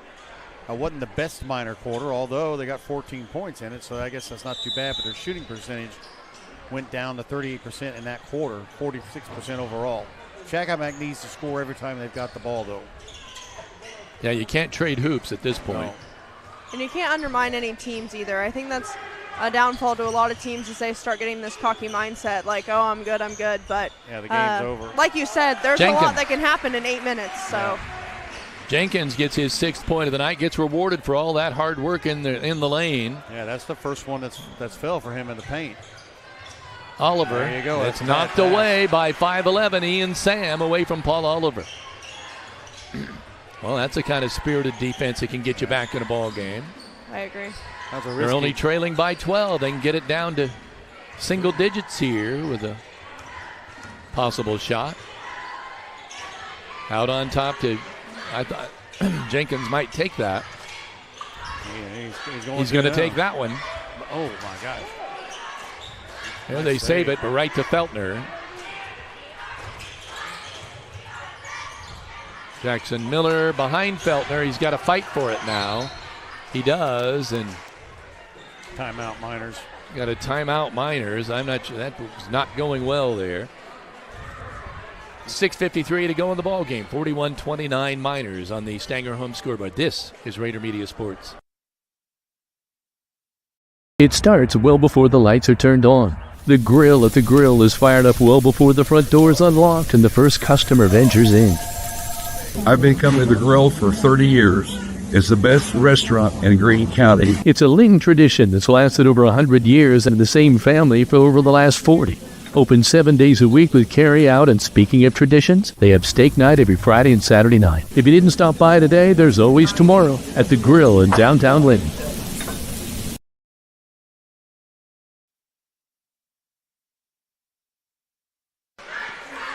Welcome back to Raider Media Sports. And the grill is a Linton tradition that's lasted over 100 years in the same family for the last 40. Open 7 days a week with steak night every Friday and Saturday night. You may dine in or carry out at this eatery located in the heart of downtown Linton. It's still 7-0 Notre Dame at the end of the first quarter. For those of you not watching that ball game, Jackson Miller with the ball on the inbound. 6:50 to play in this ball game. It's getting kind of ragtag here in this fourth and final quarter. I think that's probably another reason why the coach called a timeout. Cooper Smith, right side. Jackson Miller back to Cooper Smith. Paul Oliver. Ooh, there he was. Feltner. Ball was kicked. Miners will maintain possession. Now, is that the Johnson kid who went out? Or is that not? Yes, he is back in the ball game. That's good to hear. Looks like he's got an ankle brace on. I'm a firm believer in every athlete that should have an ankle brace on. Connor Daly showing his athleticism there. Wow, I'm sorry, Brynn. No, you're fine. Nice pass underneath to Cooper Smith. Well, Jackson Miller's an assist machine. That's 5. Shot on the right side, and that's a tray for Jalen Johnson, the sophomore. The Miners really need to be considerate of who's on the floor and where they are on the floor. Because every time they leave that guy wide open, he's going to make that 3. So 3 of 6 for him on the 3-point range. Oliver trying to work against 5'11" Ian Sam. Oh, gosh. And there he goes. Connor Daly, too hard. Comes down with his own rebound, wants to come the other way, gets trapped, and he's stripped. Coming the other way is Lyndon Jenkins. Hands it off to Jaden Johnson. Now the ball, loose ball. Oliver. Oh, my. Oh, he threw that hard, huh? with some intent, but the ball goes out evidently beforehand. Didn't see a foul called. No, I think it was out of bounds, wasn't he? Yeah, he bounced the ball off of him so that Miners could take the ball back. Yeah. It was just a little aggressive, but you got to do what you got to do sometimes. And Shakamak's dialing up the defense a little bit. Yeah, they are. Goodman gets the ball to Cooper Smith. Jackson Miller. It's getting a little chippy here in the final under 5 minutes to play. You'd have to think Shakamak was not going to go down. Nice. Feltner gets shot blocked. Great play. Husband comes down with it. Jaden Johnson on the right side to Husband. Working against Feltner. Boy, he had a cutter. Lyndon Jenkins was wide open going to the hoop. Who knows what Paul Oliver would have done if that would have happened, but nice. There's a pass trying to go to Jenkins, and Oliver kicks that one out of bounds. Good help defense. Goodman did a good job on him, but he got around him, and then Oliver stepped over and just got enough of it with his knee. Paul trying to fire up his team a little bit. You see that? Yeah. Kind of clapping, like saying, come on. 43-32, 4:28 to play on the Stanger home scoreboard. Ball inbounded. Miners steal it. Back to Cooper Smith. One dribble and off the glass. 2 for Cooper Smith. That makes 4 on the night. And that might be the play. There's a ball tapped away by Jackson Miller. They whistled him for the foul. When you go for those steals to cut off a pass like that, you really have to give it nothing or 100. You have to just go for it. And I think the Miners have dedicated everything to those types of steals every time they go for one. And they definitely go for it. Shakamak, Husband with the ball out on top. Madden Husband. Very Sydney Gerald's like when you go for a loose I loved ball. watching her do that. Yeah. Left side to Jalen Johnson. Out on top, Ian Sam. Husband, long tray on the way. Wall ball, doesn't even draw iron. Oliver gets kind of tagged by Lyndon Jenkins coming through there. Shakamak coming the other way. Shot off the glass, no go. Oliver with a rebound. Paul. Oh my gosh. Ball intercepted. Shakamak coming the other way. Little ragtag. Yeah, I can't quite keep up with the turnovers. They're happening so rapidly. Jalen Johnson working with the left hand, in trouble, goes back to Jenkins. Now to Husband on the right side. Husband backs it off. Bounce pass right side. Back to Jenkins. Nice backdoor. Nice backdoor play, but Husband can't make it count, but he's fouled. He'll go to the line. I believe that's 4 on Oliver. Daly and Lint getting ready to check in. As well as Case Terrell for the Lakers. All right. Husband. They've not missed shot up good. 7 of 7. It's a big turning point now. They can get within 11 with 3 minutes on the clock. The Miners offensively seem to be struggling. Second free throw. Good again. 4 points for Madden Husband, and with 3:02 to play in the game, Miners hold on to an 11-point edge, 45-34 in the Stanger home scoreboard. This is Raider Media Sports.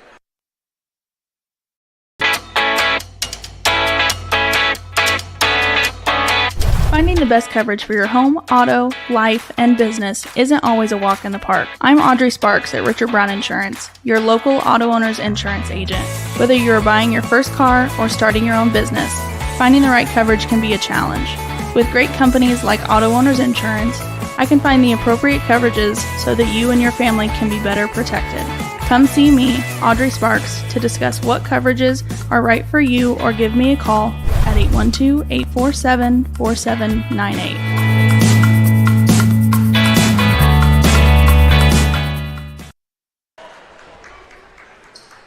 3:02 to play in the game. Miners 45, Shakamak 34. Linton averages 62.7 a game, so they're about 17 points from that. Oliver will bring it up. Lyndon Jenkins will pick him up. Ball across the timeline. Gets it on the right side to Reuben Goodman. Goodman to Jackson Miller. Jackson sheds one man, but he's double teamed and gets the ball picked up. The ball stripped from him, but it goes out of bounds. It'll stay with the Miners. Jake Rose is now coming in and inbound the ball. Who's coming out? Goodman. A little more ball handling with Jake Rose with this quick lineup that Shakamak has gone to. Oliver, husband, picks him up. Euro step.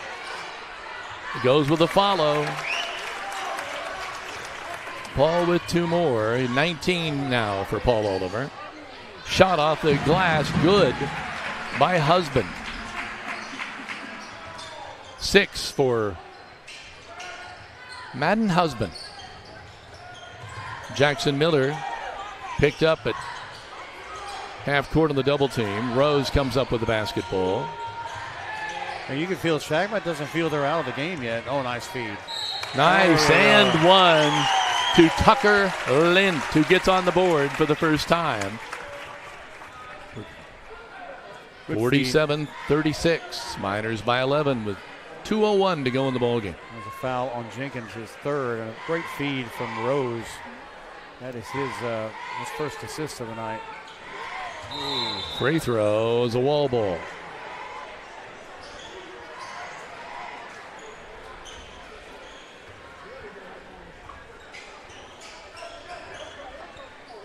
Two minutes.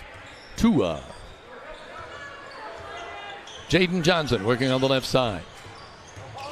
Goes around Paul Oliver, now darts to the hoop. Nope, kicks out. Case Terrell. Terrell to Husband along the baseline. He can't make it fall. Ball goes out of bounds. It'll stay with Shakamak. Cooper Smith checking in with help of the coach. He just keeps shuffling. Tucker Lynn coming up. 49-36. Miners by 13 with 1:45 to play. Terrell drives on Oliver. Can't make it fall, but Daly skies and pulls down the rebound. He can surprise you with how athletic he is. He's very smooth. Just that's 6 rebounds that leads the team. Paul Oliver on the left side. Stutter step on Husband. Kicks it back out to Jackson Miller. Wow. Little push there, but nothing called. Jackson stutter step.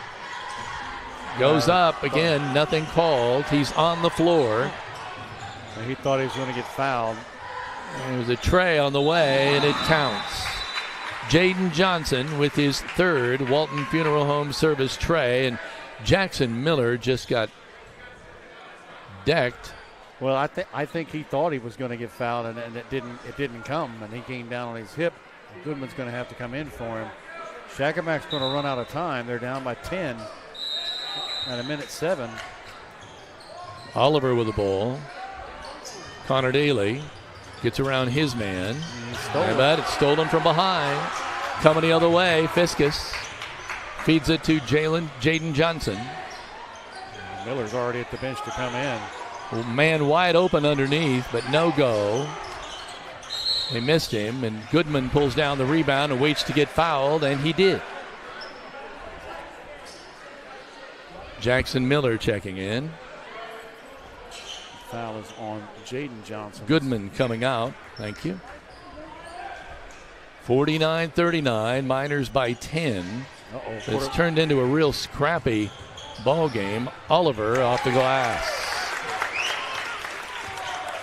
21 for Paul. 51-39, 35 seconds remaining in the game. Drive, blocked. Shot blocked by Jake Rose, but he'll collect a foul. It's going to be his husband will go to the line. First foul. Madden's 2 for 2 from there already. 2, 4, 6 points for him. Yeah, they're 8 of 8 from the line. This is 2 on Jake Rose.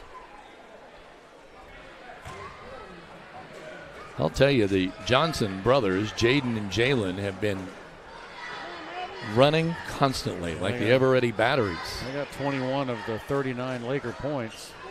There's a nice shot on the free throw by Madden. You get another one. Well, if you're a Shakamak fan, you've got to be pleased that they got down and they fought. They've stayed within striking distance. Just a couple of plays didn't go their way. Another free throw good. Or a better way to put it, the Miners responded and got back. 51-41. There, Jackson Miller got the inbounds pass and again just waited to be fouled. I got a feeling we'll see a lot of this. Got some fouls to give here. Yeah, that's just the third foul in a quarter. Miller. He's going to get frustrated here in a second. Fouled again.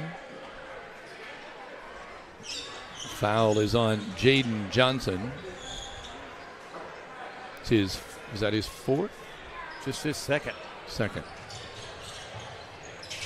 Oh, man. Inbounding the ball. Jackson him. Miller. Fouled again. Now I believe they'll shoot. I wonder when they're going to implement the rule, kind of like baseball. I'm going to give it. I'm going to walk you. Intentional base on balls. If they don't throw it, they don't even throw the pitches now. You know, it's just base on balls. Reuben Goodman getting ready to check in. If they don't say, look, we're going to foul. We're going to foul. You know, Miller has worked hard tonight, but he only has 3 points. Yeah. Now he's one of those that Jake Rose checks out. The game stats aren't necessarily going to show his importance. I have him for 5 assists. He has 2 steals. Second free throw is good. He's not a selfish player at all, and I think that is an important aspect of being a good teammate. Well, I think the team as a whole. Hit the. There are no selfish players on this team. Yeah, that's. I would agree. In a team where you go 9 deep, you can't have a guy that wants to be the star, or your chemistry is going to be in trouble. Boy, Jackson has taken a beating tonight. He's taken 4 straight fouls, going back to the line. Good, glad he's keeping his head about him. It'd be hard not to kind of let a shove go. I am going to take the score clock off because I cannot show in decibels. So in order not to confuse everyone, it's going from like 17.4 to 17.2 to 17.1. So second free throw is good. We're just going to take that off there. We'll let you guys just mention the time. We're at 15. There, Jackson Miller strips the ball away from Jaden Johnson, and he's called for the foul. He's laughing about it. Yeah. It doesn't bother him any. Figured, what the heck? 12.1 now remaining in the game. Third foul on Miller. You can tell he's in pain, though. Get it into Husband. He's going to have some bruising tomorrow. He's triple teamed, and they feed it up to Paul Oliver. Oliver off the glass. 23 for Big Paul. And that is going to do it. The final is 55-41. The Miners able to get a win on the road at Shakamak. We'll be back with the E2 Custom Creations post-game show when we come back. E2 Custom Creations, we know that every memory has a story. Every time we sit around with family and friends, we share those memories. When we pull the boxes of old pictures out of the closet, we revisit those memories of our past. Whether it's a photo or a special moment with family, a picture of a loved one who has passed. When you think about that moment, there's a memory that goes with it.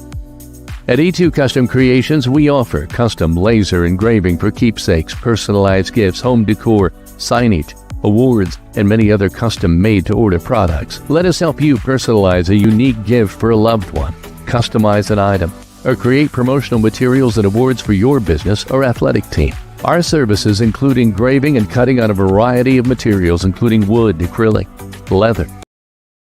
A unique gift for a loved one, customize an item, or create promotional materials and awards for your business or athletic team. Our services include engraving and cutting on a variety of materials, including wood, acrylic, leather, granite, marble, glass, and coated metals, just to name a few.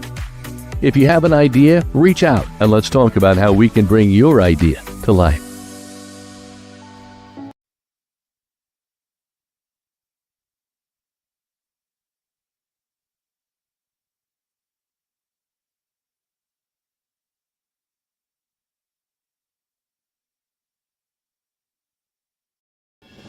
At Crane Credit Union, you can expect a personalized experience from people committed to your financial well-being. When you visit one of our 18 branches across southern and central Indiana, you will be greeted by our team that is committed to supporting your financial needs, dreams, and possibilities through all the stages of your life. From youth and teen accounts where it pays to get A's, to auto and personal loans that are processed completely within your local branch. Your local staff can assist you with mortgage and home equity needs, and when the time is right, we can help you with your IRA retirement accounts. We will be with you every step of the way. Crane Credit Union, building relationships since 1955.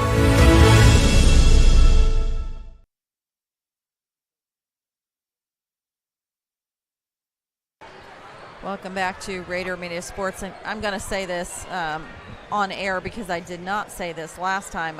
I'm so impressed with the Linton cheerleaders. They're walking through the stands, picking up trash, and Brynn Annderson can give some. I've taken some stills, but we're going to get some people here on video. They're even going through the Shakamak side to help pick up some trash, and I think this is just a testament of what Linton Miners are, and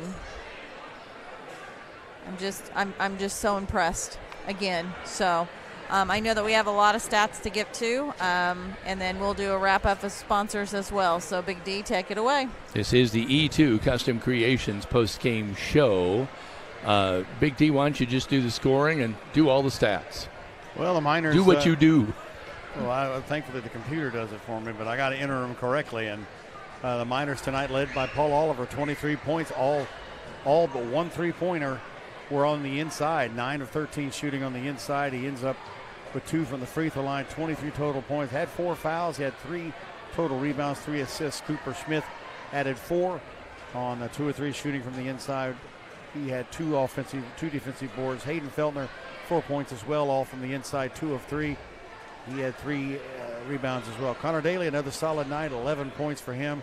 He was 1 of 3 from the three-point range, 3 of 7 from the field, 2 of 2 from the line, 11 points. He had 3 assists, also had led the Miners with 6 rebounds as well. Jackson Miller, like Kevin said, it's not necessarily going to show up in the scorebook. I have him with 4. I think a three-pointer maybe got credited. 4 points for him. Big thing for him was the assists. He had 5 of those. He had 2 steals as well. Tucker Lint came in off the bench, had a bucket for 2 points, 1 of 3 from the inside. He also added 2 rebounds. Jake Rose, again, a very solid performance. That's just 4 points, but he handled the ball real well.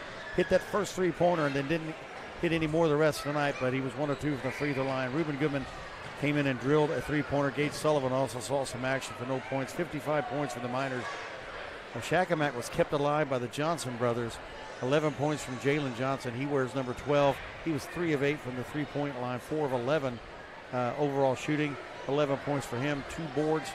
His brother Jaden Johnson wore number 10. He was 3 of 8 from the field tonight, 2 of 3 from three-pointer land, 2 of 2 from the line. 10 points for him. He also had 2 boards. Case Terrell in the first half was key to keeping them on the board. He had 3 of 4, but I don't think he got a point in the second half. 6 points for him. Madden Husband came alive. I don't think he had anything in the first half. Looks like he had 7 points in the second half. I got 8 points, 2 of 7 from the field, 4 of 4 from the line. Lyndon Jenkins had to battle inside all night, 1 of 6 from inside the stripe, 0 for 3 from the outside, 1 of 9 overall. 6 points, though. He had 4 for 4. He also had a board as well, a couple of blocks. Ian Sam saw some action with no points. Dalton Fiskus as well, and Leo Miller got in there as well. Overall shooting, the Miners for 49% from the field, 33 from the three-point range. Shakamak was 33% from the field, 5 of 17, 29% from three-point land. Positive Shakamak, 10 of 10 from the free throw line. Linton did better, 7 of 11 at 64%. Turnovers were 9 for Linton, 8 for Shakamak. Kevin, honestly, Miners got a little bit raggedy in that second half to me. It didn't look like, as Brynn pointed out, maybe trying to run some inside work and get, when you go to the basket, to the rim, it was drawing not only fouls but also some easy defensive buckets. I think Paul getting in foul trouble hindered the Miners a little bit tonight. Brynn, your observations from this one tonight? On both sides, I thought, both teams gave a really good effort. Going back on what I said earlier, I feel like the Miners, they almost wanted it more tonight. Like, they were giving it their all, and again, it was effortless play, but you could still tell that they were working hard. There wasn't a single play where I looked at a player and I was like, oh, they weren't working hard that play. The size difference, I think, was just huge today. That's huge, because when you have people that are, what's their roster? The highest is, 6'2"? 6'2", I think. Tallest is 6'2"? Yeah. I mean, that's the average amongst our guys, and our guys are mostly taller than 6'2".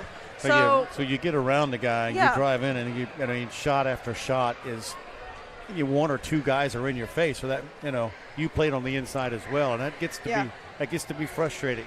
And when you have someone like the Barbers, that are 5'10", 5'11", going up against somebody who's 6'2", 6'3", 6'4", it's detrimental down there under the basket, especially when you're trying to shoot those easy little shots. You have more of a chance of getting blocked. You don't have the same advantages as they do.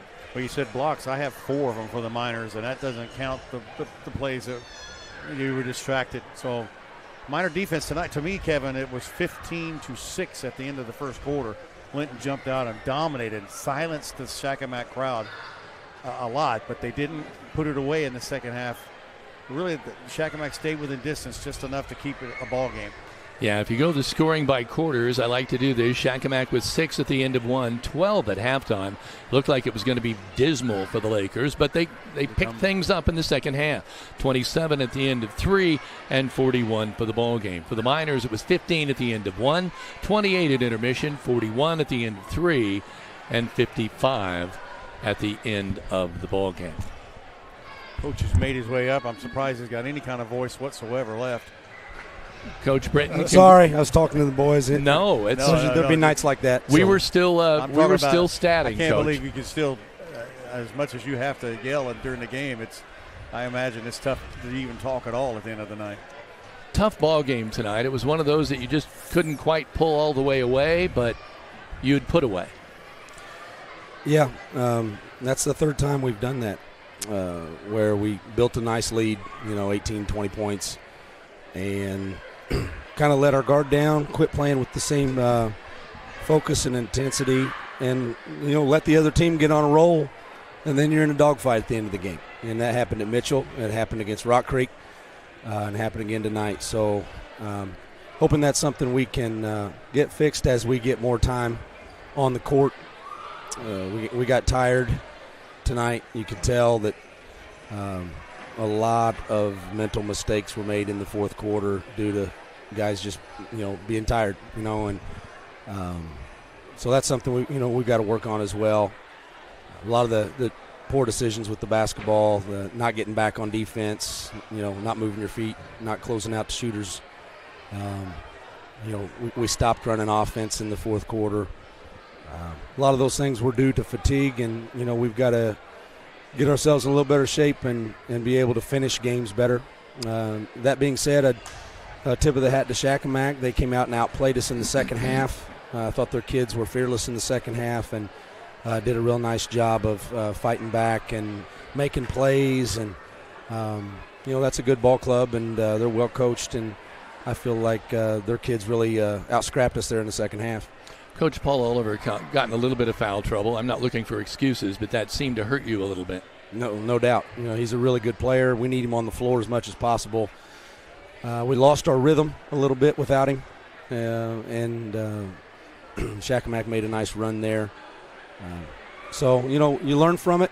Wasn't pretty. We'll take the win. Yeah. Anytime you go on the road in the SWIAC and get a win, that's a good night. But definitely some room for growth. Hopefully we can finish ball games better in the future. Big D, you got a question? Yeah, I think you said everything I would probably ask. You got to be proud of the way your kids came out, because the intensity on the defensive side was amazing. 6 points in the first 2 quarters, allowed 12. You had to feel pretty good about how your defense came out aggressive right off the bat.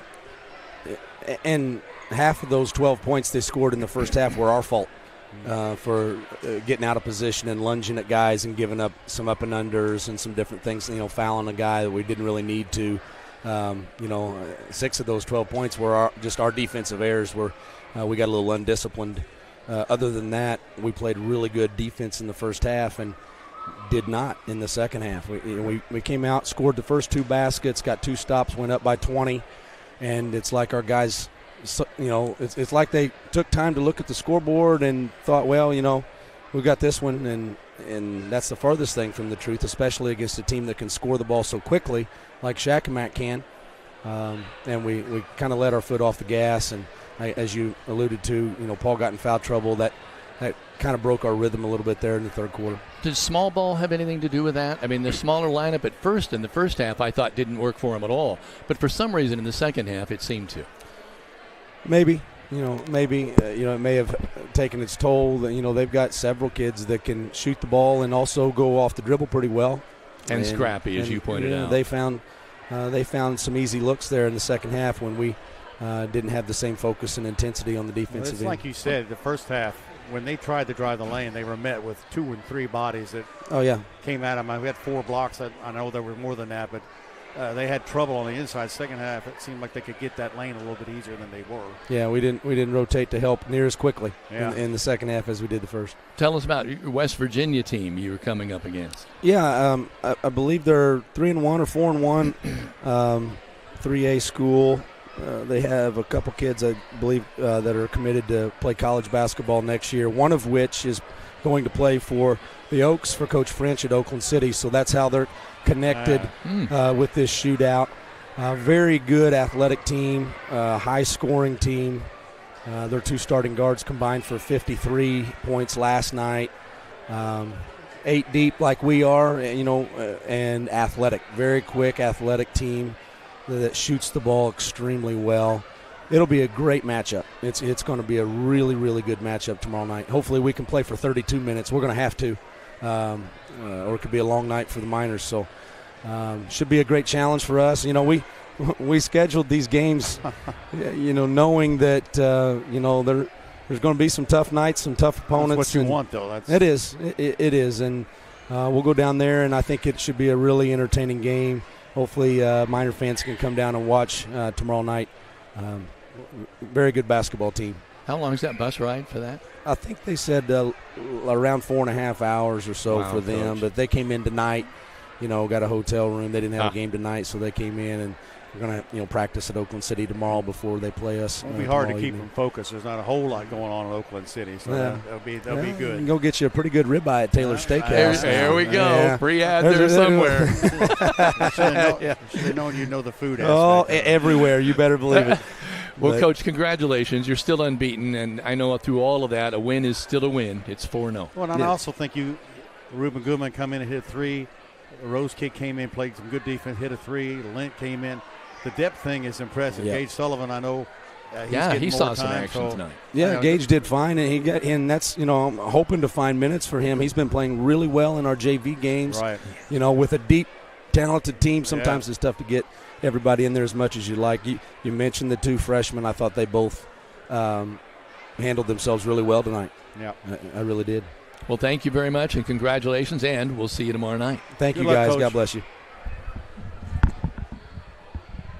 Coach Brynn joining us here, and after a big win tonight at Shakamak, and of course, what is quite a rivalry. Yeah, and I like Big D, final words for you. I like the honesty, because I think he hit it right on the head. We got up by a lot of points, and if there's anything that worries you a little bit, is we've seen like he said, 3 games where we get up by a lot, and you kind of look for that killer, go for the jugular type of thing where you want to just put them away, and we seem to let teams hang around, come back, and it's almost cost us in a couple of games. Tonight we held it a distance, but I hate to bring up the football side of things, but it's almost like you play to who you're playing. If it's a tight, hard-fought contest, they seem to respond to that. If it's a game that they're ahead by a lot of points, they seem to relax a little bit, and that's where things get lackadaisical a little bit. And Brynn, final observations from you? I really appreciate his words because I feel like sometimes coaches will just be like, oh, a win's a win. I'm going to talk really highly of my team, even if they didn't play their best. And I really appreciate the way he's like, there is things that we need to work on, and we need to be able to play a full 32 minutes. And I don't know, I just really appreciate that. You can tell he actually works with these athletes and gets them prepared and ready for these games because, like we said, he can go 8-9 people deep in his bench. And a lot of teams, you don't see that. Oh, yeah, so especially in 2A. It just shows that he goes and he cares and he tries to get these people to work together as a team. And, I mean, it showed tonight with the boys and the way they played. And, yes, they let Shakamak come back and kind of kick him around, but then they responded. They pulled through. They responded to it. I mean, it got close. It got within 10, but then Linton responded. And so far, we've been able to – that's when it gets tough, the big guys show up and all of a sudden we're back up. But, in a tight contest, you don't want to – when you got the chance to put them away, you need to put them away. Big D will not be joining us tomorrow night. You'll have a gig? I will be at a gig in Lagodi, but I will certainly, when it's over, I'm sure I'll watch the replay. I always do. Darren Clayton will be sliding into Big D's chair and will be joining us tomorrow night for that game in Oakland City. Jake Rose has got a hold of the keg. He's a freshman. What's he doing with it? Anything he wants to. We're taking lots of pictures down there. Oh, I see. Heather? We want to wrap up here by thanking our Minor Pride sponsors, Jordan Vaught Insurance, pregame show, Linton Sporting Goods, Jathan Wright with Indiana Farm Bureau, Team Ortho, Audrey Sparks with Richard Brown Insurance, The Grill, Crane Credit Union, Alicia Cornelius with Indiana Farm Bureau, and Corey Motter of Century 21 Sheets. We also want to say thank you to Stanger Homes for the scoreboard sponsor, Klusner Construction for starting lineups, Key Associates for quarter sponsor, Walton Funeral Home for press box sponsor, E2 Custom Creations for a post-game sponsor, and then also these sponsors as well that were in rotation, Fish Monuments, Violet & Company, Linton Cycle Sales, Mayor Preble and the City of Linton, Brock Annderson Construction, Friends of Goose Pond, Save a Lot of Linton, Autumn Trace of Greene County, Correll's Gas of Linton, Gaither Power Sports, Hall's Excavating, Bender Lumber of Linton, Rick Crines of Crines Auto Detailing, Mike Morin with Midwest Satellite from month to month, and then pregame rotation sponsors, Green Streets, Beach Cattle of Bloomfield, Bandanas by Brynn, Dan and Teresa Carpenter, Pizza Hut of Linton, Donnie and Marilyn Clayton, Tim and Joan Warwick, and Margaret and Simon, who can continue to keep her light on through tomorrow night's broadcast. I want to say thank you to Dan Phillips for joining us tonight on Color, Kevin, as always, for you, and Brynn Annderson, who you have had a busy semester of studying intramural sports. You've made time for your family, your boyfriend, your friends, and still made time. We always say this, you can make time for those that count, and we do appreciate. And you always have a chair here. For you, thank you, making time for the student athletes and supporting your Lady Miners and your Linton Stockton High School boys basketball team. I want to end with one thing that I've looked at a lot tonight on the wall. It says, "Welcome to Shakamak, where sportsmanship is an expectation. So please let the players play, let the coaches coach, let the officials officiate, and let all spectators be positive." And that can be said for any game that we witness, and that any game should witness as well. I know many of you are watching IU Notre Dame, and so we'll probably watch this as we get home. But our next broadcast is tomorrow night from Oakland City University, beginning at 7:30 pregame with 8 o'clock tip-off. Kevin, you and I were the first two people in this gym today. And by the time we get torn down, we're probably going to be the last two people out of this gym. That's always the way and this gym was rocking and packed. And I feel like I should cue up Jackson Brown's song. Oh, yeah. Don't sing. Don't sing. Not going to do it. We'll get in trouble. We also want to thank Dylan Collins, athletic director, for being a great resource for us this week, and also Shane Reese, the principal here, who I've known for my entire life. And for their help making sure that this went And smoothly. both of them kind of tag teamed together and helped us early Wednesday when I came over here to get everything ready to go for tonight. So we're going to sign off for tonight, and we'll be back once again tomorrow night on the Indiana High School Athletic Association Champions Network. For Dan Phillips, Brynn Annderson, Kevin Rader, and myself, this is Rader Media Sports.